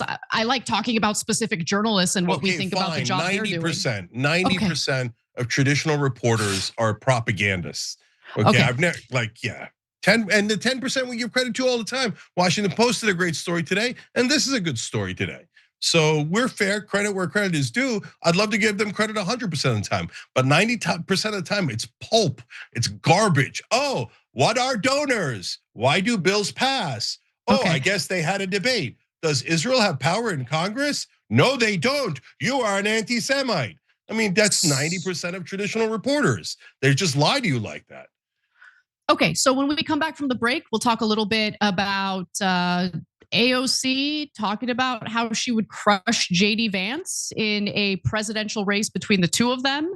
Is she thinking about running? Well, we're going to explore that topic and more when we come back. How does Santa go down? Does he go head first?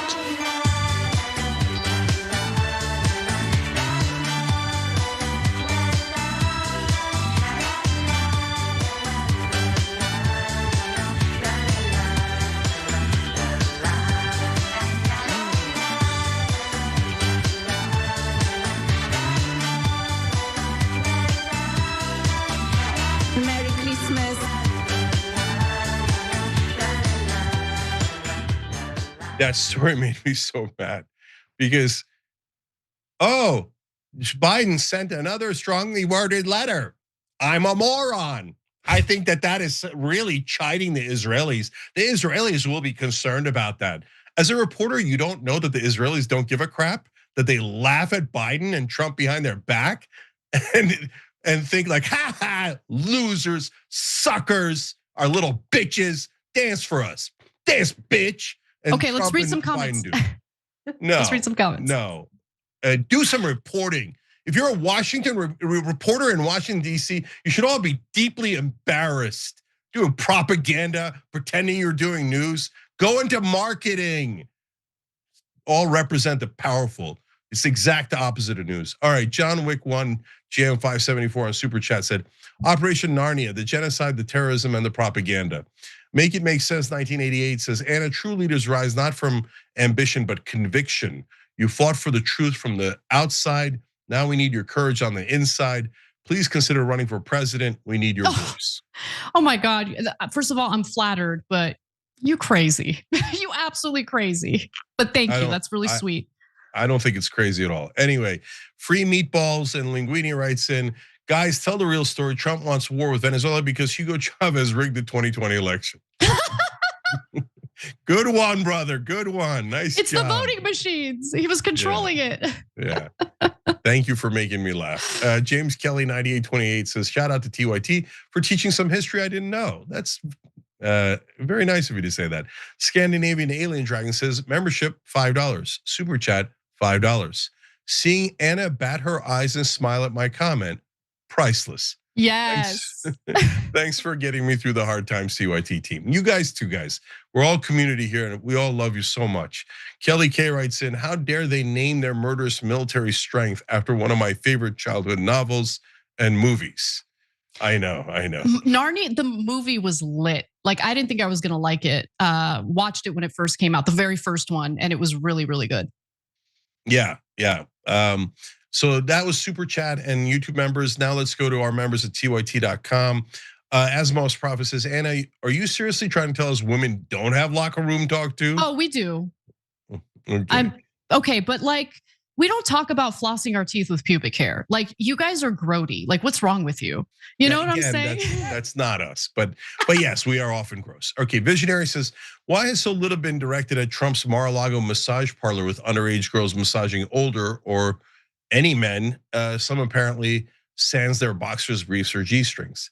It's an interesting point because we don't know what happened at Mar-a-Lago, but we do know there was underage masseuses at Mar-a-Lago, which is already problematic. And honestly, I hadn't even connected those dots until you wrote that in. So thank you. See, you guys contribute to this show. Benjamin says, it's interesting Cenk hasn't brought up going on CNN a few days ago. Just worried us members will have a go at you. I don't know what I think about it. No, guys, I just forgot to tell you. Yeah, I went on Alex Michelson's show. So Alex is a good guy, and I'm glad he had me on. Anna's gonna go on soon. John was on earlier, and apparently the embargo is broken to some degree, so that's good news. Christmas, peace on the world.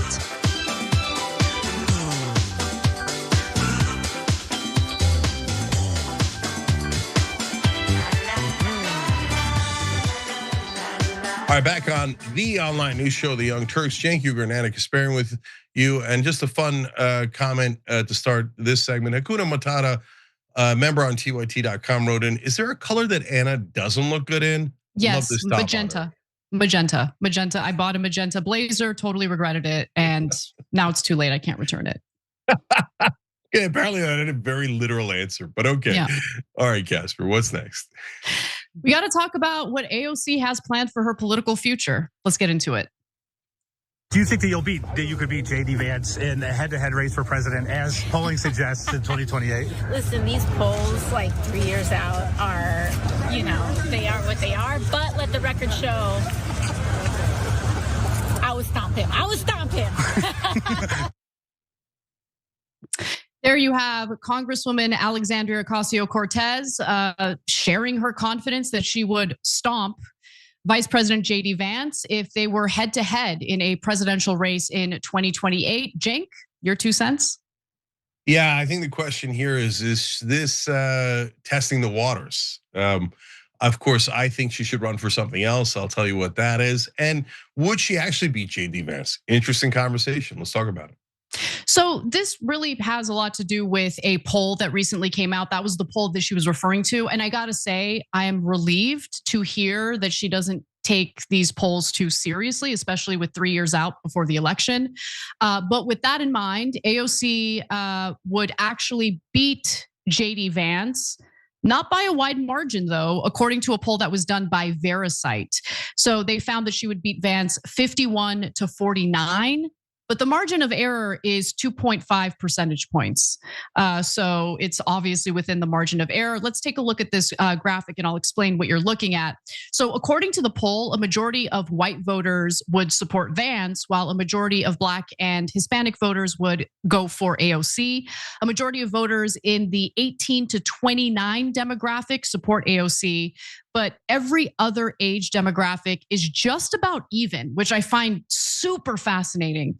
Now, a majority of college-educated voters would support AOC over JD Vance. Non-college educated voters are split down the middle. And unsurprisingly, if you ask me, men would lean toward Vance, whereas women would lean toward AOC.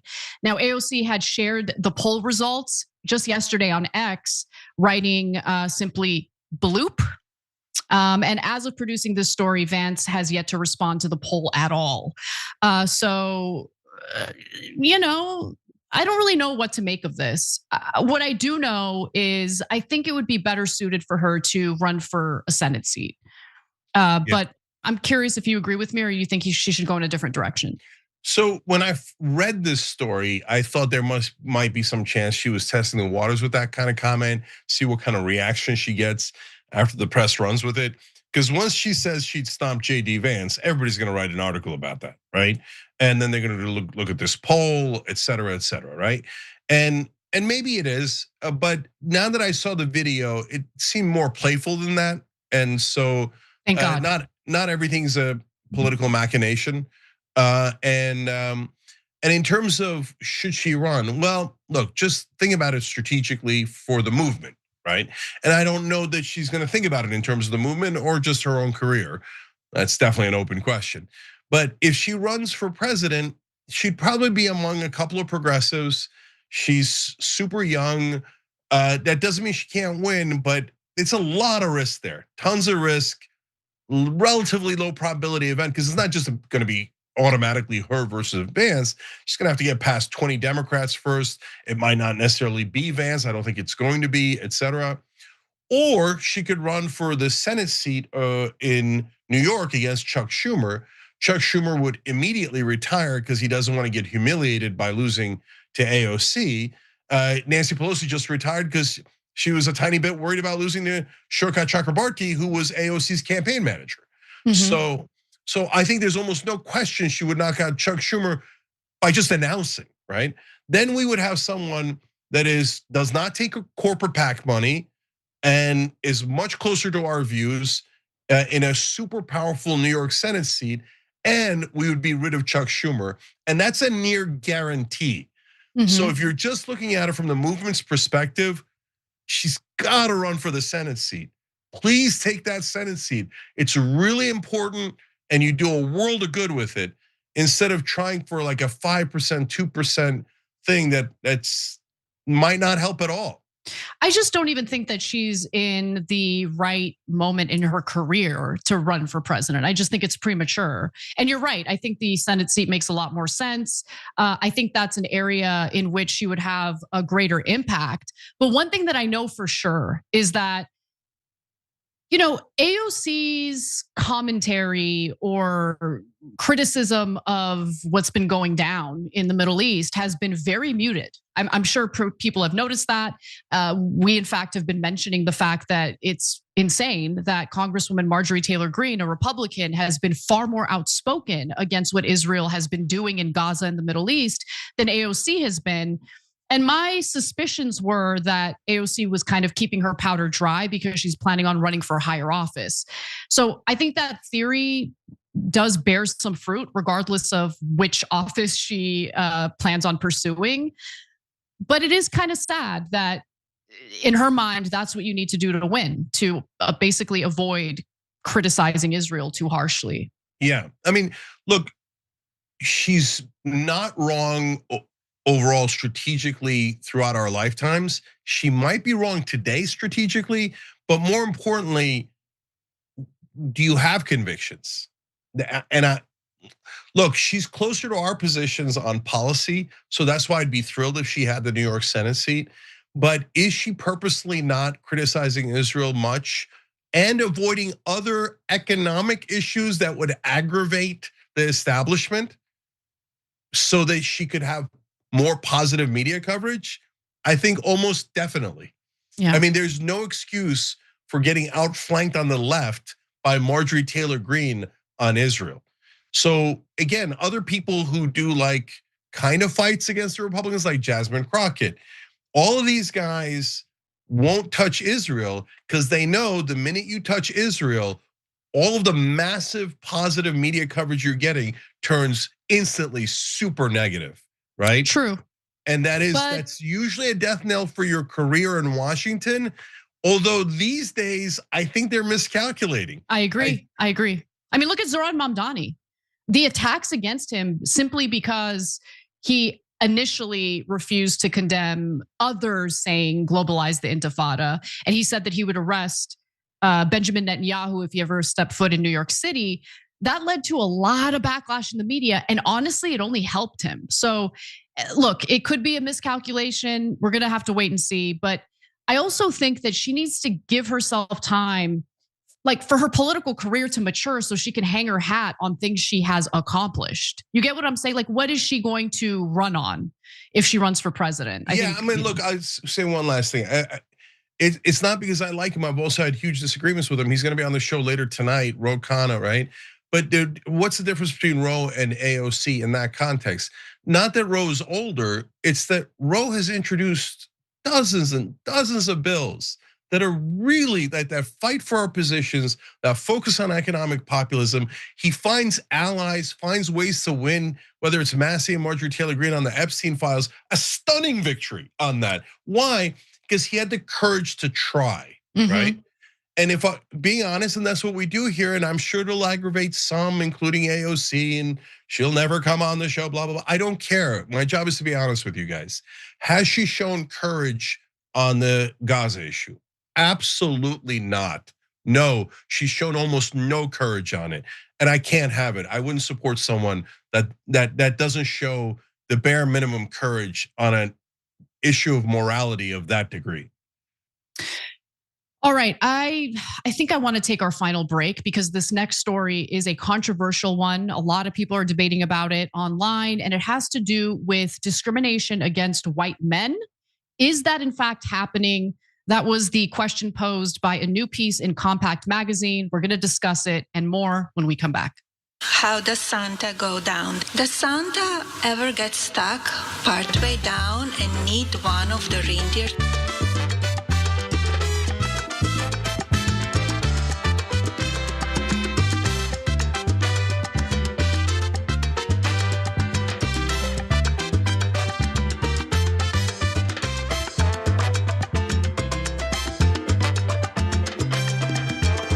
Merry Christmas.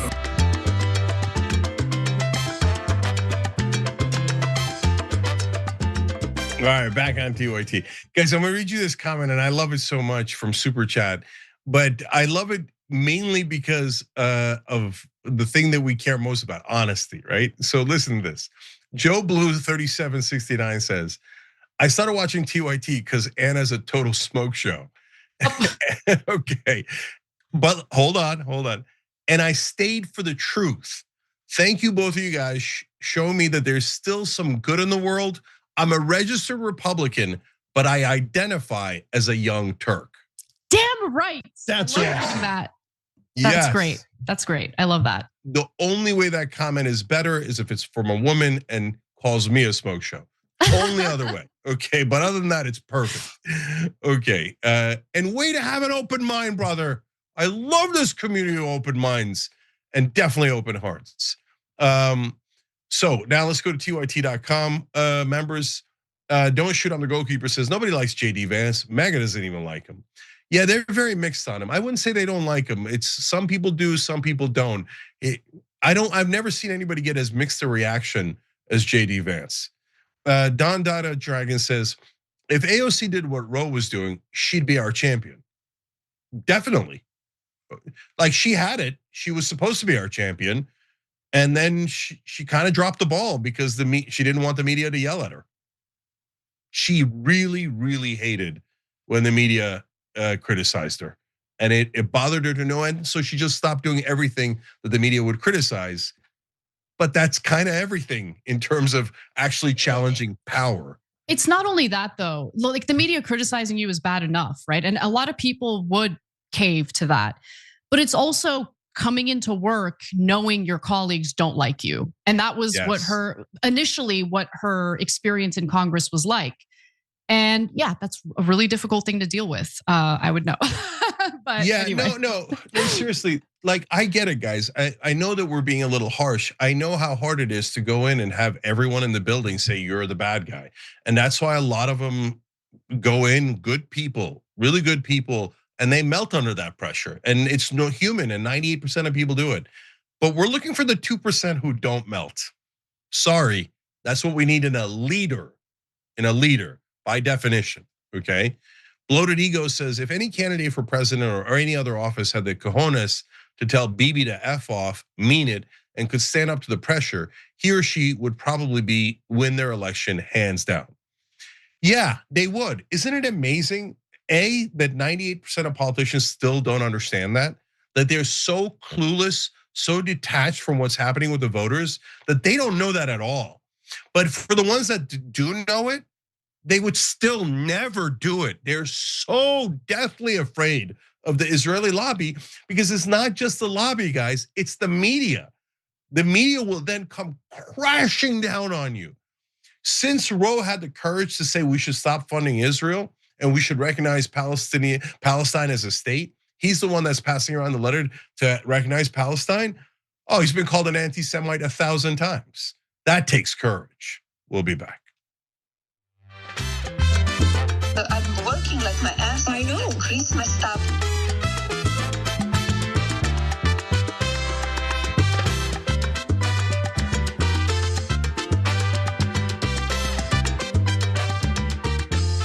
All right, back on TYT, Cenk and Anna with you guys, but also Dimitch Doe. Thanks for joining. We appreciate it. Great to have you with us during the holidays.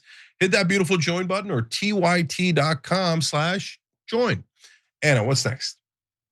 Well, we got to talk about a controversial piece that was just published about discrimination, and it's controversial because of the group that's being discriminated against, allegedly.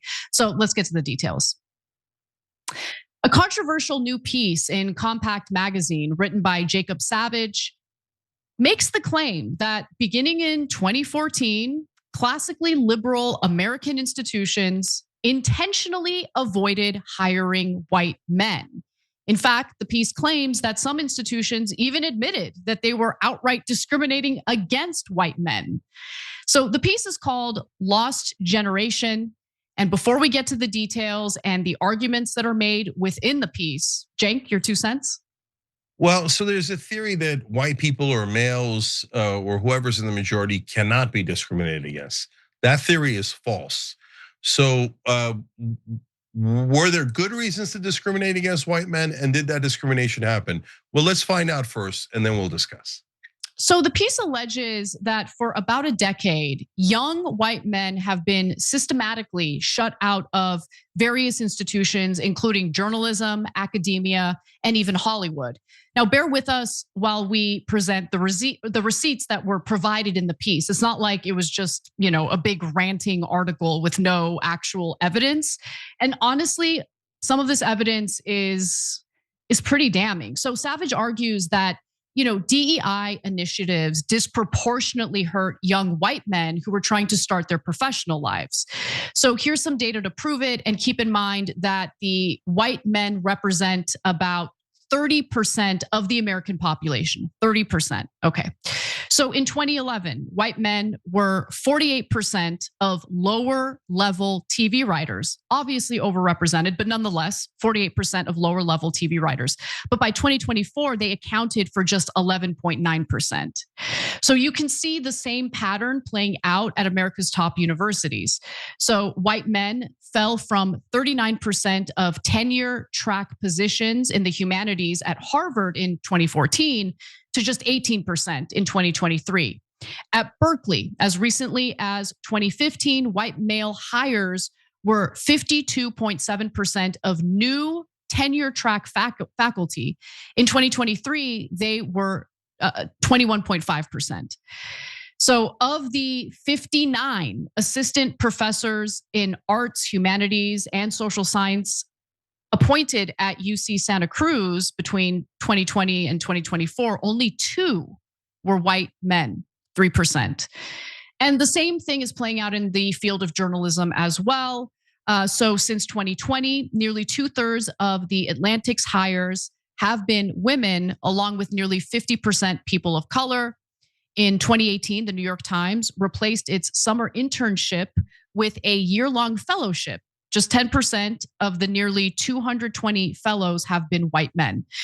So one factor that I want a little more clarity on is, look, men in general have been falling behind in the country. So if you look at graduation rates at the top universities, period, women are earning degrees at a higher rate than men. Is that possibly a factor that plays a role in what's happening? Could be. But that doesn't account for the fact that some of these institutions are just outright saying, yeah, we're not hiring young white men. And that is discriminatory. And I think that's an overcorrection of what, used to be a problem where other people were discriminated against and white men were hired over women or people of color. So I do think this is an issue. And what I worry about, and I think we do see it to some extent, Cenk, is backlash and resentment and anger. And I don't want that to happen. And I don't want anyone to be discriminated against. I want to live in a meritocracy. We don't. I want to be clear about that. And that has less to do with race and more to do with connections and how affluent a person's family happens to be. But at the same time, race-based hiring or gender-based hiring can be an issue, especially if there's outright discrimination taking place. Yeah. So I think for this story, context is everything. So for example, you could look at older Young Turks videos, and we've been around 20 years now. We're about to celebrate our 20th anniversary on YouTube. And say, wait a minute, Cenk, I remember you guys saying that, oh, boo-hoo, white men, you just don't have enough power. You guys are complaining for no reason.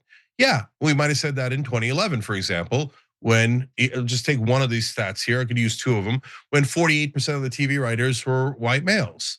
That's already disproportionately high. So what is the percentage of white males in the country? Very important to know so you can level set here, 31%.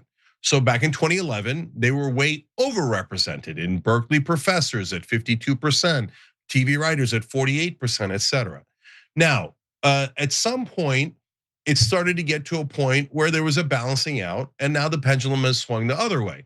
And some folks on the left will say, no, you can't discriminate. There is no racism against white people because they're in power. Well, unless they're not in power, because yeah, they might be in power in the government and in many other contexts, but maybe they're not in power at Berkeley or at the Atlantic or in other institutions. And now, when you look at the numbers today, TV writers, they're down to 12%. Well, that's nowhere near 31%. At Berkeley, they're down to 21.5%, et cetera. Now, do you have to hit 31% exactly? No, that would ironically be a quota, right? And what's the system you should use to hire people? I'd like to think it's the system we use, which is I don't give a damn. I don't care if you're white, black, Asian, old, young, men. I don't care. And what kind of staff do we have? We have an incredibly diverse staff because we hired the best people we could, right? And so to me, that's inarguably the right system, especially after you've gotten past the original problem. The original problem was white males had all of the positions. So I interviewed Scott Adams, the creator of Dilbert, and I don't agree with him on a million things, but I wanted to hear his perspective. Mm-hmm. And he became a right winger because in his perspective, his mind, his way of viewing it, he had been denied several promotions and his bosses had told him, it's because you're a white man and we have too many white men in management positions. And that made him super angry and bitter and led him in a right-wing direction. Now, I remember, sorry, go ahead, Jake, finish your thought. Yeah, when you do that when you're trying to introduce African Americans and women into the workforce at all, into management at all, yeah, I can see why Scott Adams would be mad. But then how about all the black people who never got a chance? They're also mad, right? Exactly. And they need to get a chance to do that. But now, when we have this level of data on how white men are now disfavored, young white men from getting hired, in my opinion, the pendulum has begun to swing too far. And what does that lead to? It leads to not a little discontent and not just the right wing, it leads to much larger discontent and risking the pendulum swinging back. Yeah, and the resentment I don't think is healthy for any society, right? And I think all of us have, not all of us, but many people have similar stories to what Scott Adams experienced. Like I remember, I was so irritated by this.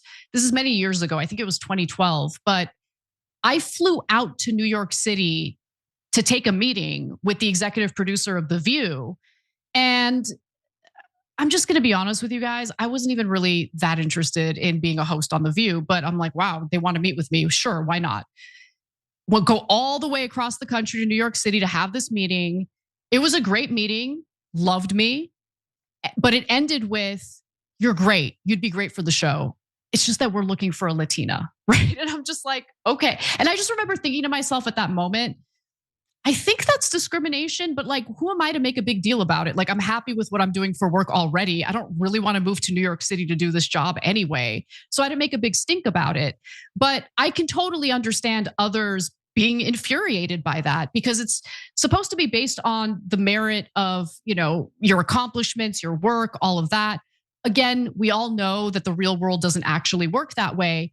But the other thing that I'll mention, aside from the personal anecdotes of outright discrimination, some of these organizations are just admitting that they're engaging in discrimination. So a man by the name of so an anonymous senior hiring editor at a major outlet told Savage for this piece, for a typical job, we'd get a couple hundred applications, probably at least 80 from white guys.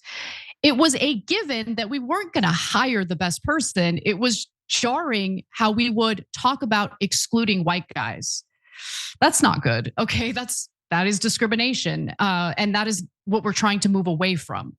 Like, it shouldn't be seen as you either discriminate against people of color or white people. How about we just don't discriminate? We don't bake in discriminatory policies at the workplace.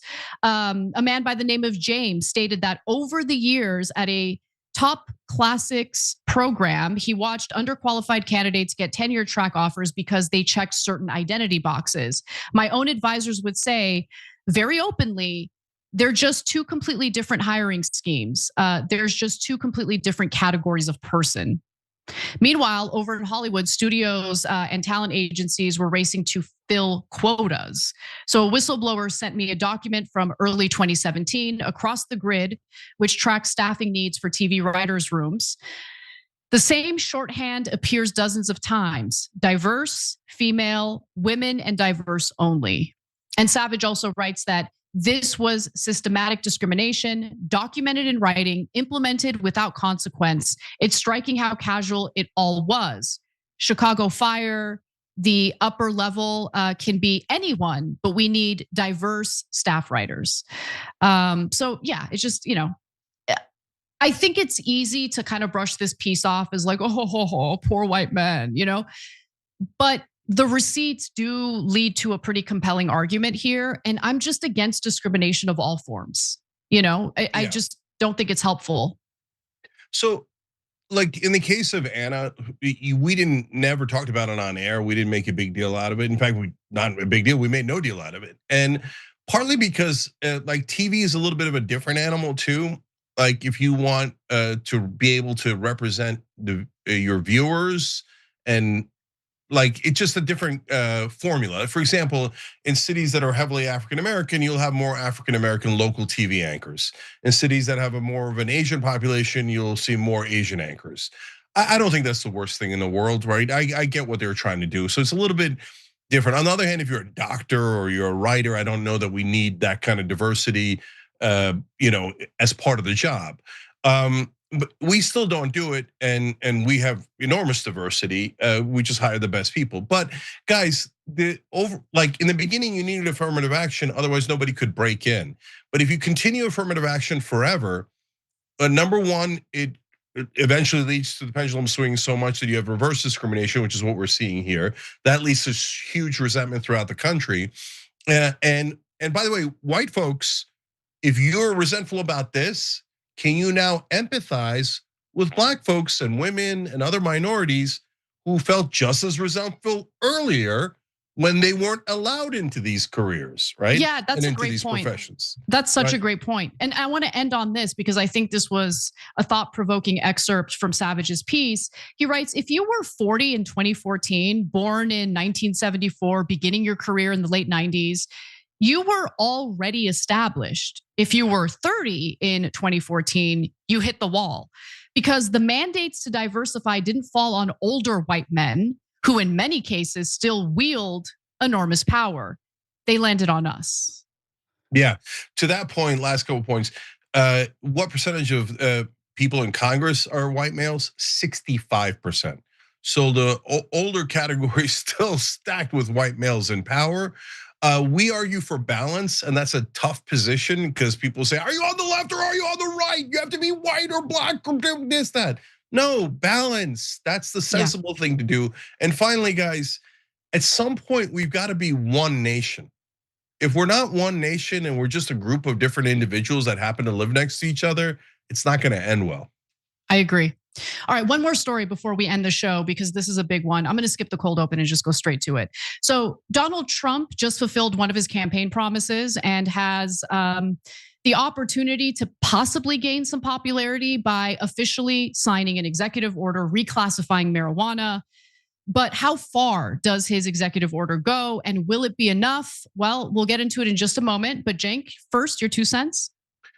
Yeah, so it's obviously done to gain political favor, but ironically, it might be a little too late because his base is turning on this.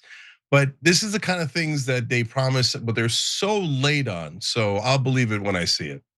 So as we all know, or maybe you don't know, so I'll tell you, cannabis has been classified as a Schedule I drug, which is the same category as actual hard drugs like heroin, LSD. And with this executive order, it will now be reclassified as a Schedule III drug, which includes drugs like anabolic steroids or ketamine. Ketamine's a pretty serious drug, I feel like. Anyway, whatever. Let's hear more from Trump, who explained his reasoning behind this reclassification. For decades, this action has been requested by American patients suffering from extreme pain, incurable diseases, aggressive cancers, seizure disorders, neurological problems, and more, including numerous veterans with service-related injuries and older Americans who live with chronic medical problems that severely degrade their quality of life.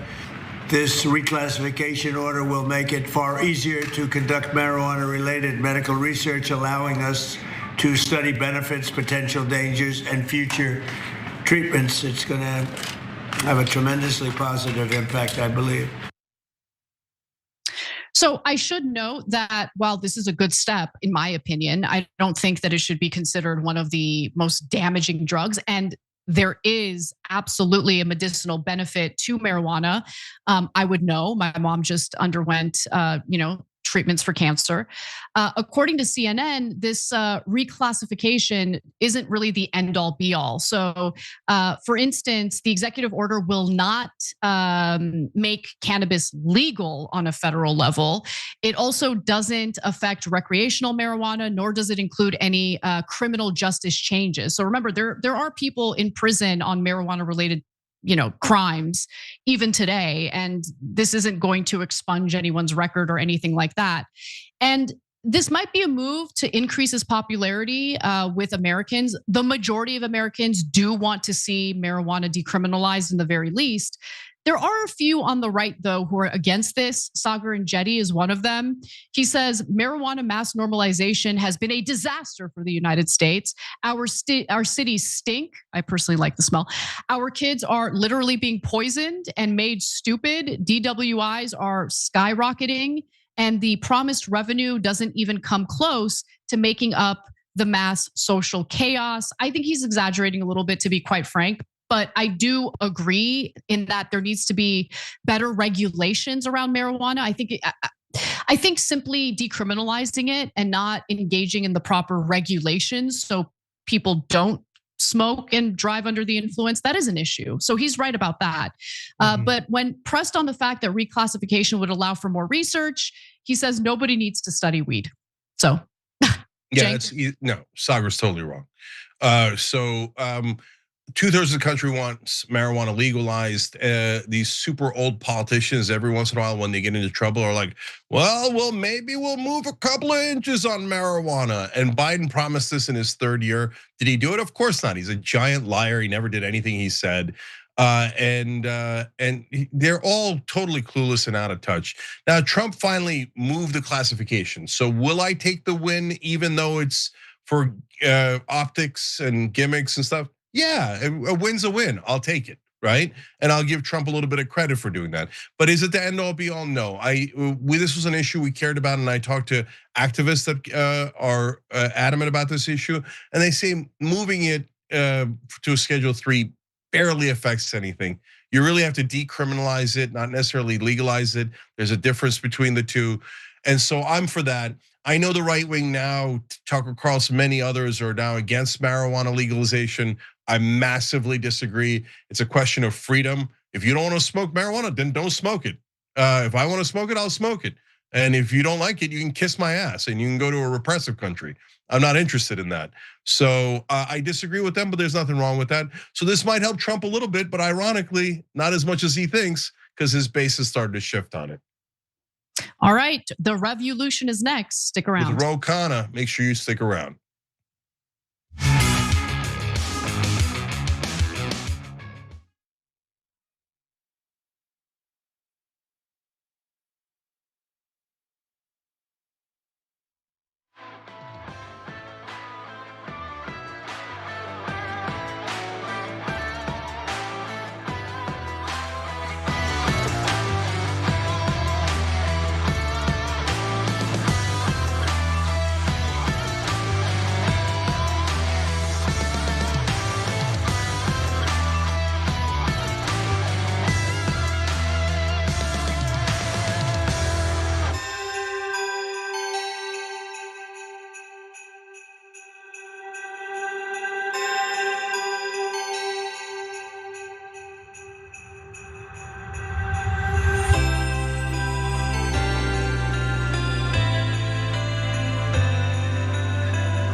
Welcome back to TYT. We got a great guest for you guys now. Representative Ro Khanna has joined us.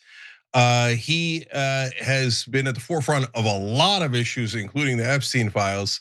Representative Khanna, welcome. Thank you. Thank you, Jen.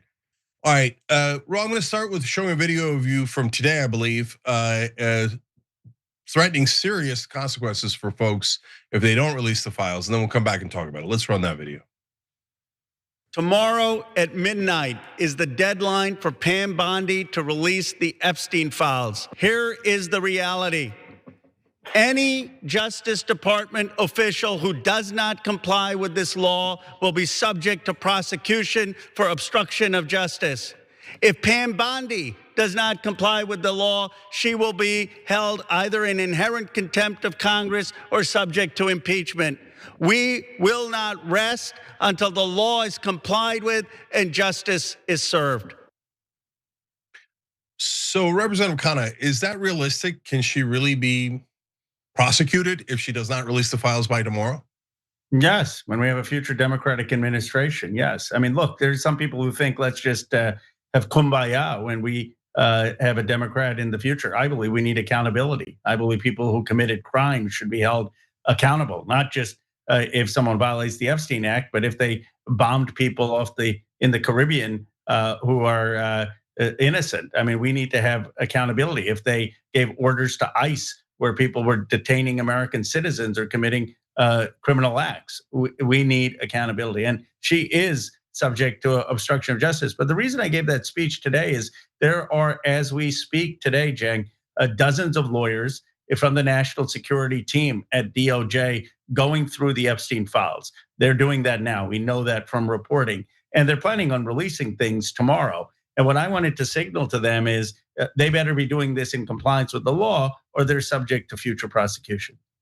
So when we talk about prosecution, we're not talking about tomorrow because the Republicans control the House, the Senate, and the White House. So it's Pam Bondi's not going to arrest herself as the Attorney General. Would consequences begin if the Democrats take the House in 2026?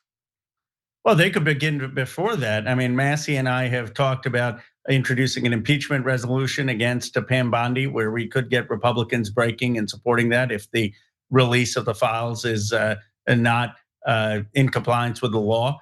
You already have Susie Wiles throwing her under the bus, the White House chief of staff saying she whiffed. So she is losing support among the Republican caucus. Second, she could be held in inherent contempt of Congress. That means the Sergeant of Arms of Congress could actually arrest her and there could be a trial in Congress about whether she was transparent. And we are pursuing a number of those things. Obviously, if the Democrats take back Congress, it'd be easier, but you actually have Republicans in MAGA willing to hold her accountable. Well, that would be a hell of a thing if the Sergeant at Arms of the House arrested the Attorney General and put her on trial in the House. That would be epic and historic and unprecedented. But you mentioned Tom Massey. He also has something to say about this issue. Let's listen to that and get your reaction. How will you know if they've released all the materials? The victims' lawyers have been in contact with me, and collectively they know there are at least 20 names of men who are accused of sex crimes in the possession of the FBI. These would reside in the FD 302 forms. So if we get a large production on December 19th, and it does not contain a single name of any male who's accused of a sex crime or sex trafficking or rape or any of these things, then we know they haven't produced all the documents. It's that simple. So, Representative Khanna, this is a second issue. So there's the issue of what if they don't turn them over, which is what we just discussed. But what if they turn them over and they don't really have the materials they're supposed to have in there? At that point, what can you guys do? Well, first of all, for what Thomas Massey said is we will know if that's the case because there are lawyers of the survivors who've seen the files. They would say there's stuff in there that they haven't gotten out. Second, we would call the survivors back to the Capitol. I mean, they've had to come twice to have them tell the story about what things are still out there and have the survivors' lawyers say what needs to be still out there. After that, look, the same remedies apply. You could have any citizen actually withstanding sue the Justice Department. That could be survivors, that could be journalists suing for the release of documents. Those people would still be not in compliance with the law, so they could be subject to future prosecution if it was done willfully in terms of concealment. And the impeachment and inherent contempt remain on the table. The difference between Massey and me and some others in Congress is we are willing to use the full legislative powers to seek justice. Others are very polite. They don't want to rock the boat. They don't talk about inherent contempt, impeachment, having survivors come to the Capitol, suing the Justice Department if it needs to be. But we want justice for these survivors. We want the law upheld. And we are showing that Article 1 of the Constitution, Congress doesn't have to be toothless. We don't have to be supine to Donald Trump. We can stand up and assert our power. Yeah, so I want to talk about why there's it appears to be only 3 members of Congress right now, but out of 535 or 435 in the House. But I'm going to come back to that in a second. So Massey there talked about 20 people that apparently the victims know committed sex crimes, right? Now, earlier in this administration, Pam Bondi, the Justice Department, put out a statement saying that there was no one they were going to prosecute. There was no one who did anything else wrong. They already said that. So they'd have to now say we were lying or we were mistaken, and here are the 20 people who should be charged. I would be a little shocked if they said that, but it's obvious that they're covering things up. I mean, everybody knows this now. This is not even debated anymore. The right wing agrees with the left wing and the middle wing and every other kind of wing that they're obviously covering this up. So I don't think that there are individuals that are powerful enough, no matter how wealthy they are, that could get the entire United States government, the Republican Party and the Democratic Party, no matter who's president, to bury this thing. So do you have a theory on who would be powerful enough to have kept all of this hidden for about 2 decades? No, I mean, the release of the files may help us figure that out. But look, there were a lot of rich and powerful people who were involved. I mean, people who somehow got Jeffrey Epstein, a former school teacher, to be worth $500 million. Not $500 million in today's money, but $500 million back in the 1990s and 2000s. Well, that would be the equivalent of being worth billions of dollars today. There is people who were at these parties who included billionaires and senior journalists and senior government officials. So he had a network of very, very powerful people. And I guess one of the things we need to know is what were his motives. I don't buy that it was just some child abuser, a rapist, pervert, and he had the world's elite at his fingertips. There was something more sinister going on, and that's what I want to understand. Yeah, I mean, this is potentially a tough question for you. It's not tough for me, but I understand people in Congress and official positions obviously have to be a little bit more careful with their speculation than me. But I mean, Dropsite News has already uncovered that he, in his emails, he constantly talked about Israel. He had Ehud Barak's over at his house 30 times, a former prime minister. He had Israeli spies at his house. He was trying to get America to bomb Syria and Iran. He arranged, I mean, he was so powerful that Ehud Barak could not get a meeting with Vladimir Putin, but Epstein got that meeting for him. I mean, that is an enormous amount of power. So will anyone ever look into whether it was an intelligence agency that did this? Our release calls for documents that get to some of the intelligence and FBI interviews. And so, I have refused to speculate because it would be irresponsible for me as the law's author to do that. I don't want to be accused of bias. My interest is transparency. But the law is drafted in a way that those documents should come out. And if there's something that is particularly sensitive to our national security, then they need to explain what they're withholding and why they're withholding it. So, we'll have a much better sense of how much information we're going to get and how much we're going to figure out tomorrow by midnight. Yeah, and guys, pay attention to what Representative Khanna said there. Because if they say in some of the releases that they're not releasing some things because of national security matters, well, that's almost a confession. So That would be a huge thing to note in the records. So let's see what happens. Okay, now to the political side of this.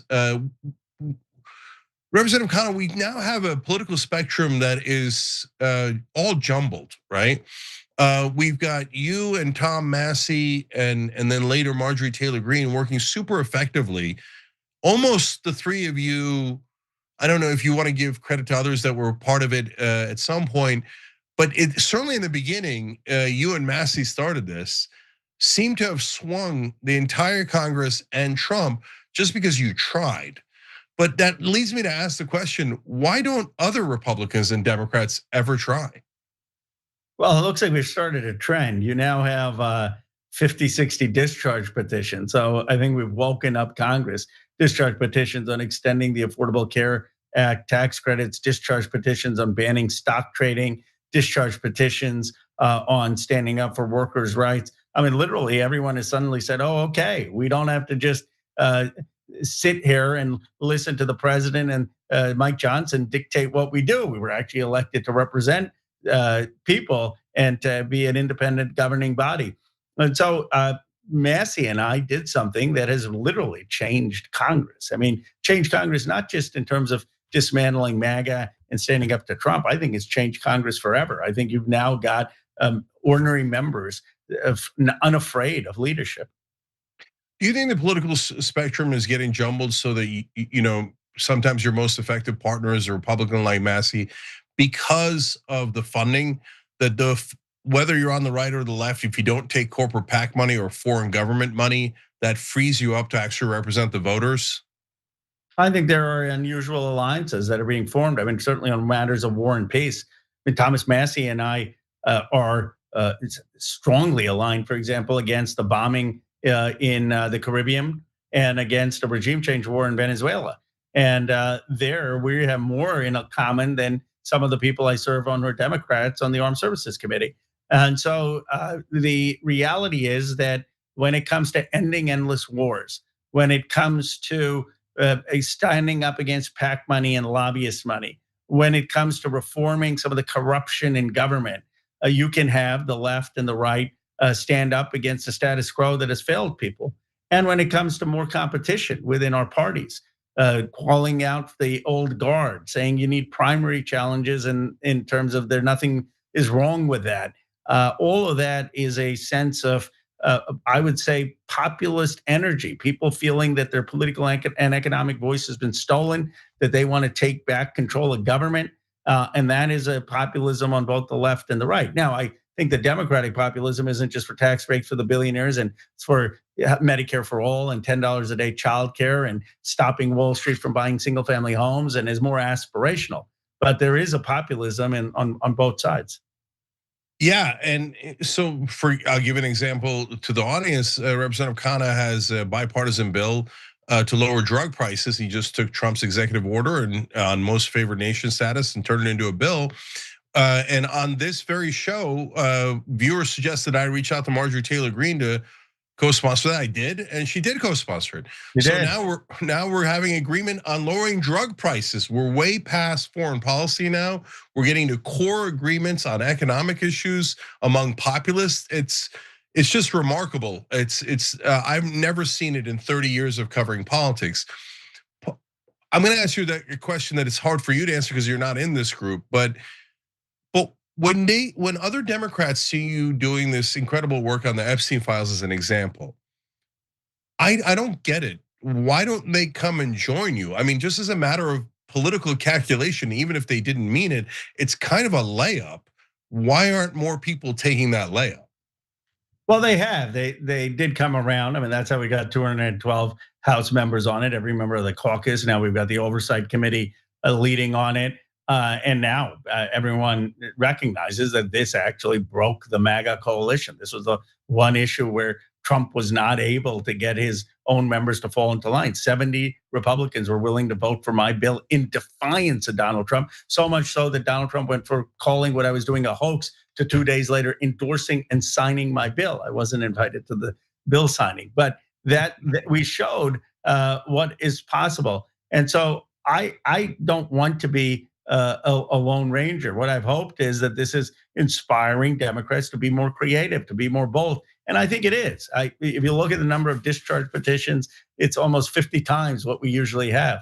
And so, when the history of this time is written, of course, it will start with justice for survivors, but it'll also start with how Massey and I not only may have ended the high watermark of Trump's presidency and ushered in an era of him being the beginning of his lame duck presidency, but may have also re-energized the sense of Congress, a moribund institution that had lost its way, is suddenly now waking up and saying, yeah, we want to vote on war powers. We want to vote on government reform and finding its voice again. I just came up with a nickname for you. The Row Ranger. Okay, so we'll see if that one sticks. I don't know. All right, back to serious stuff. So you've also broken another taboo in Congress, which is one that frustrated me for, again, 30 years. I didn't understand why you can't challenge leadership. Why can't we have a debate within our own party? What kind of democracy are we running? So you've called for Chuck Schumer to step down. In the past, that would have been considered heresy of the highest order. How has it been received now?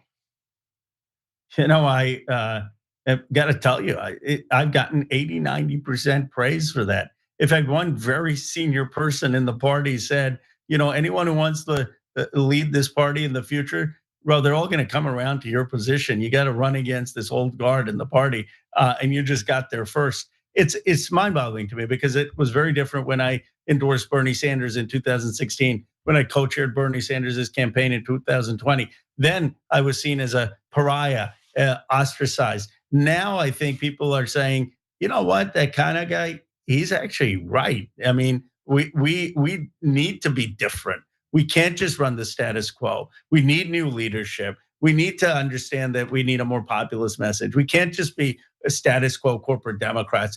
Like that is becoming the consensus. It's almost scary in the party, which gives me great hope that we're going to have new, bold members of Congress, senators, presidents that actually can redeem our FDR, William Jennings Bryan tradition of being a party that stands up for working class folks, middle class folks, makes life better, doesn't get us into endless wars, isn't corrupt, restores the American dream.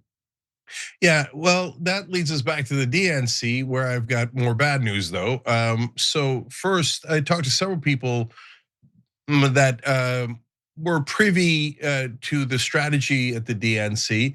I don't want to overhype it. It's just people that I talked to that know it to some degree.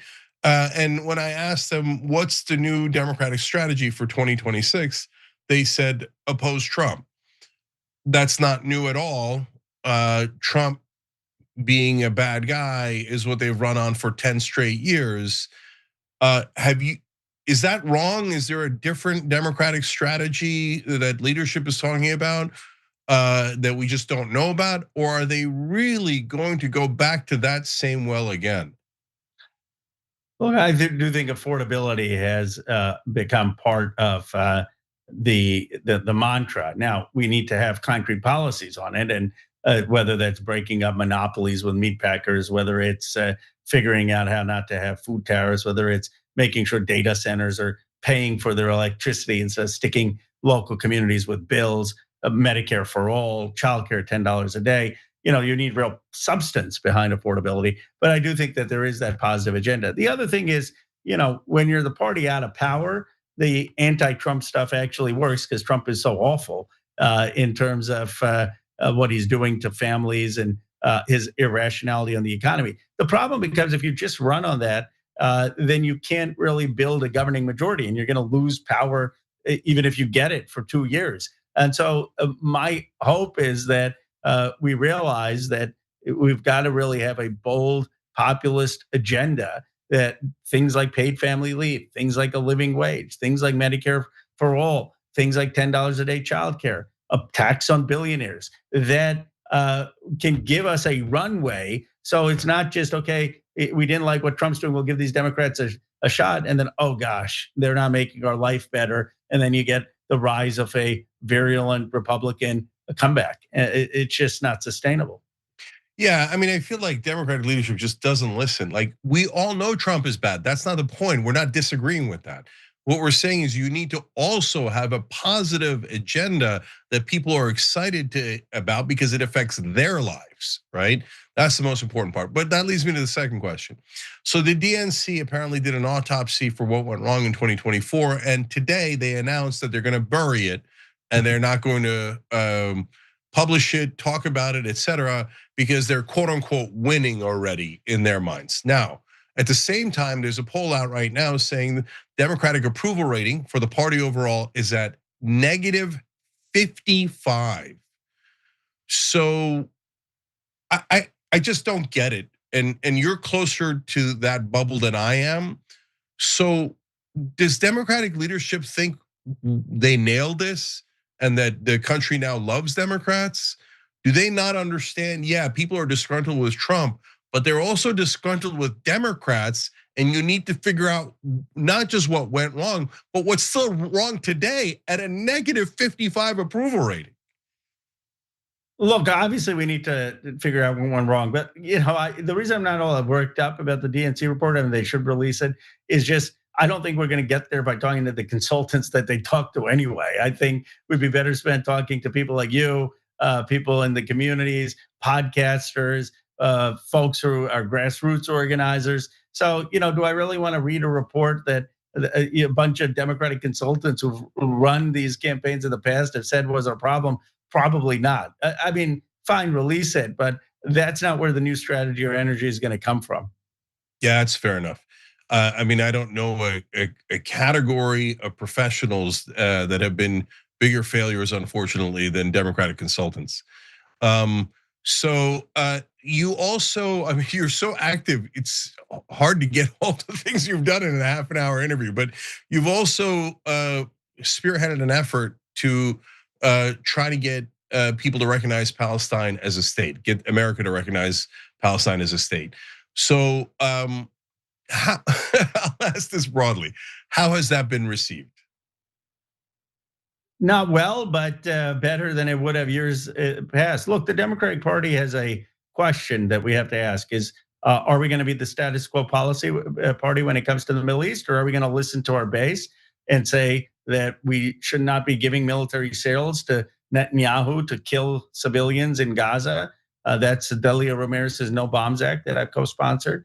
That we should recognize, as the UN has, that what took place by the Israeli government was a genocide. And that is Rashida Tlaib's bill, which has 21 co-sponsors, including me. And that we should recognize a Palestinian state to live side by side with a secure Israel. And I led that effort. And my view is those are the three building blocks that many Democrats support. The irony is all the big names in our party don't support most of those three building blocks. And there's never been a bigger disconnect between our leadership of our party, the faces of the party, and the grassroots. And of course, it's a matter of principle for me. I said where I stand, and I think it's going to be an issue that people care about in these Democratic primaries. So well over 90% of Democratic voters want to recognize Palestine as a state. It's not a controversial position. It's only controversial in Washington. So how many people have signed on to that? Is it a bill or a letter?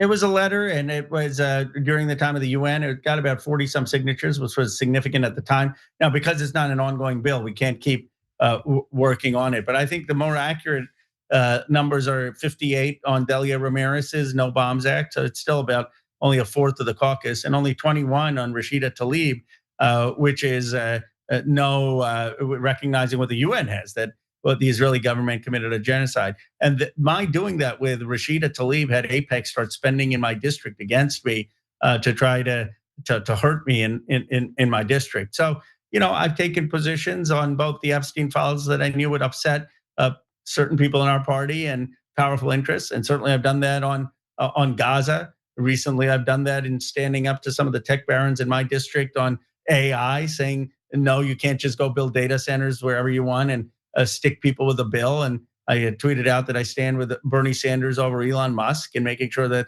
this AI revolution works for workers and doesn't just eliminate jobs. And so, I have a fair amount of people who are opposed to me, who don't like the grassroots coalition that I'm building. But at the same time, it's earned me, I think, what is the most important, perhaps,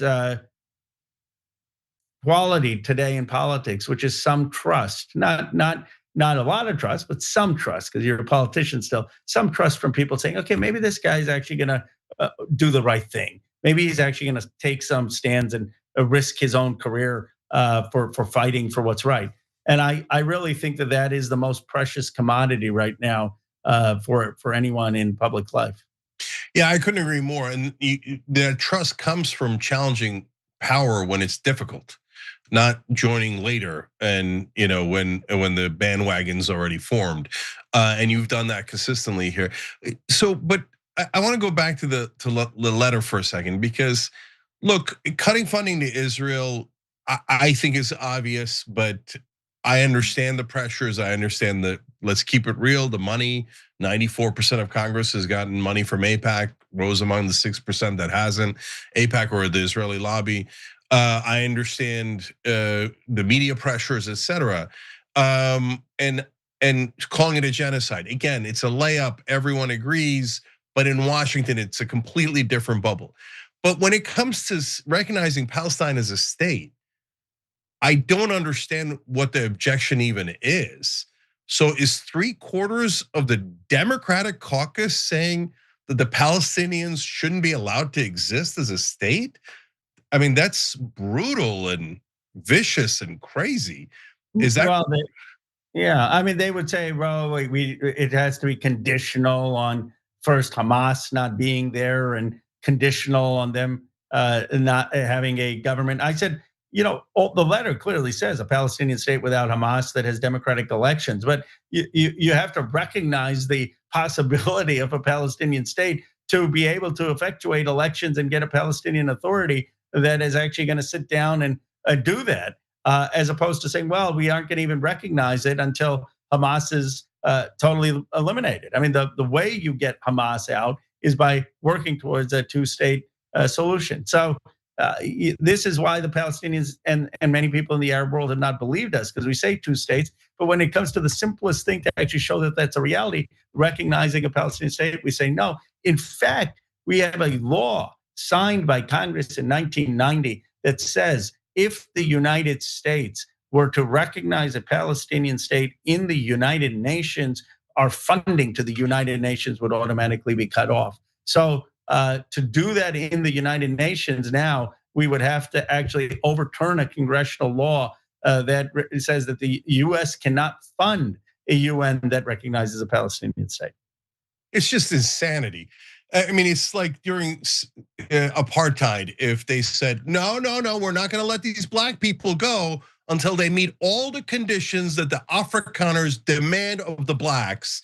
Otherwise, the blacks are too dangerous and should never be allowed to rule themselves.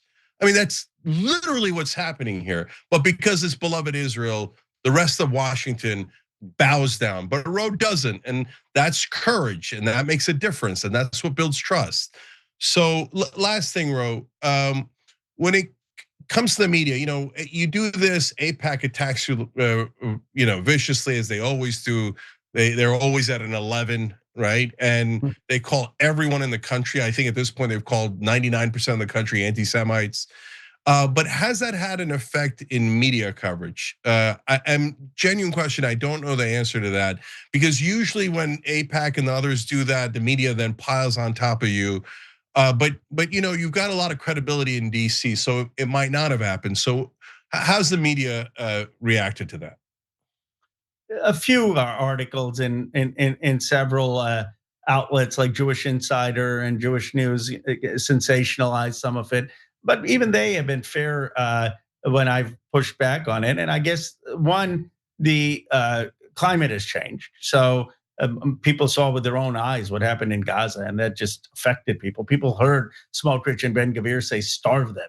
That's the strategy to surrender, right? I mean, so I think that the American people have just shifted in a deep way on that. But the second thing is, I do believe I have some credibility, having served in the Obama administration, having taught economics, having worked in technology and innovation. It's just harder to paint me as outside the American mainstream.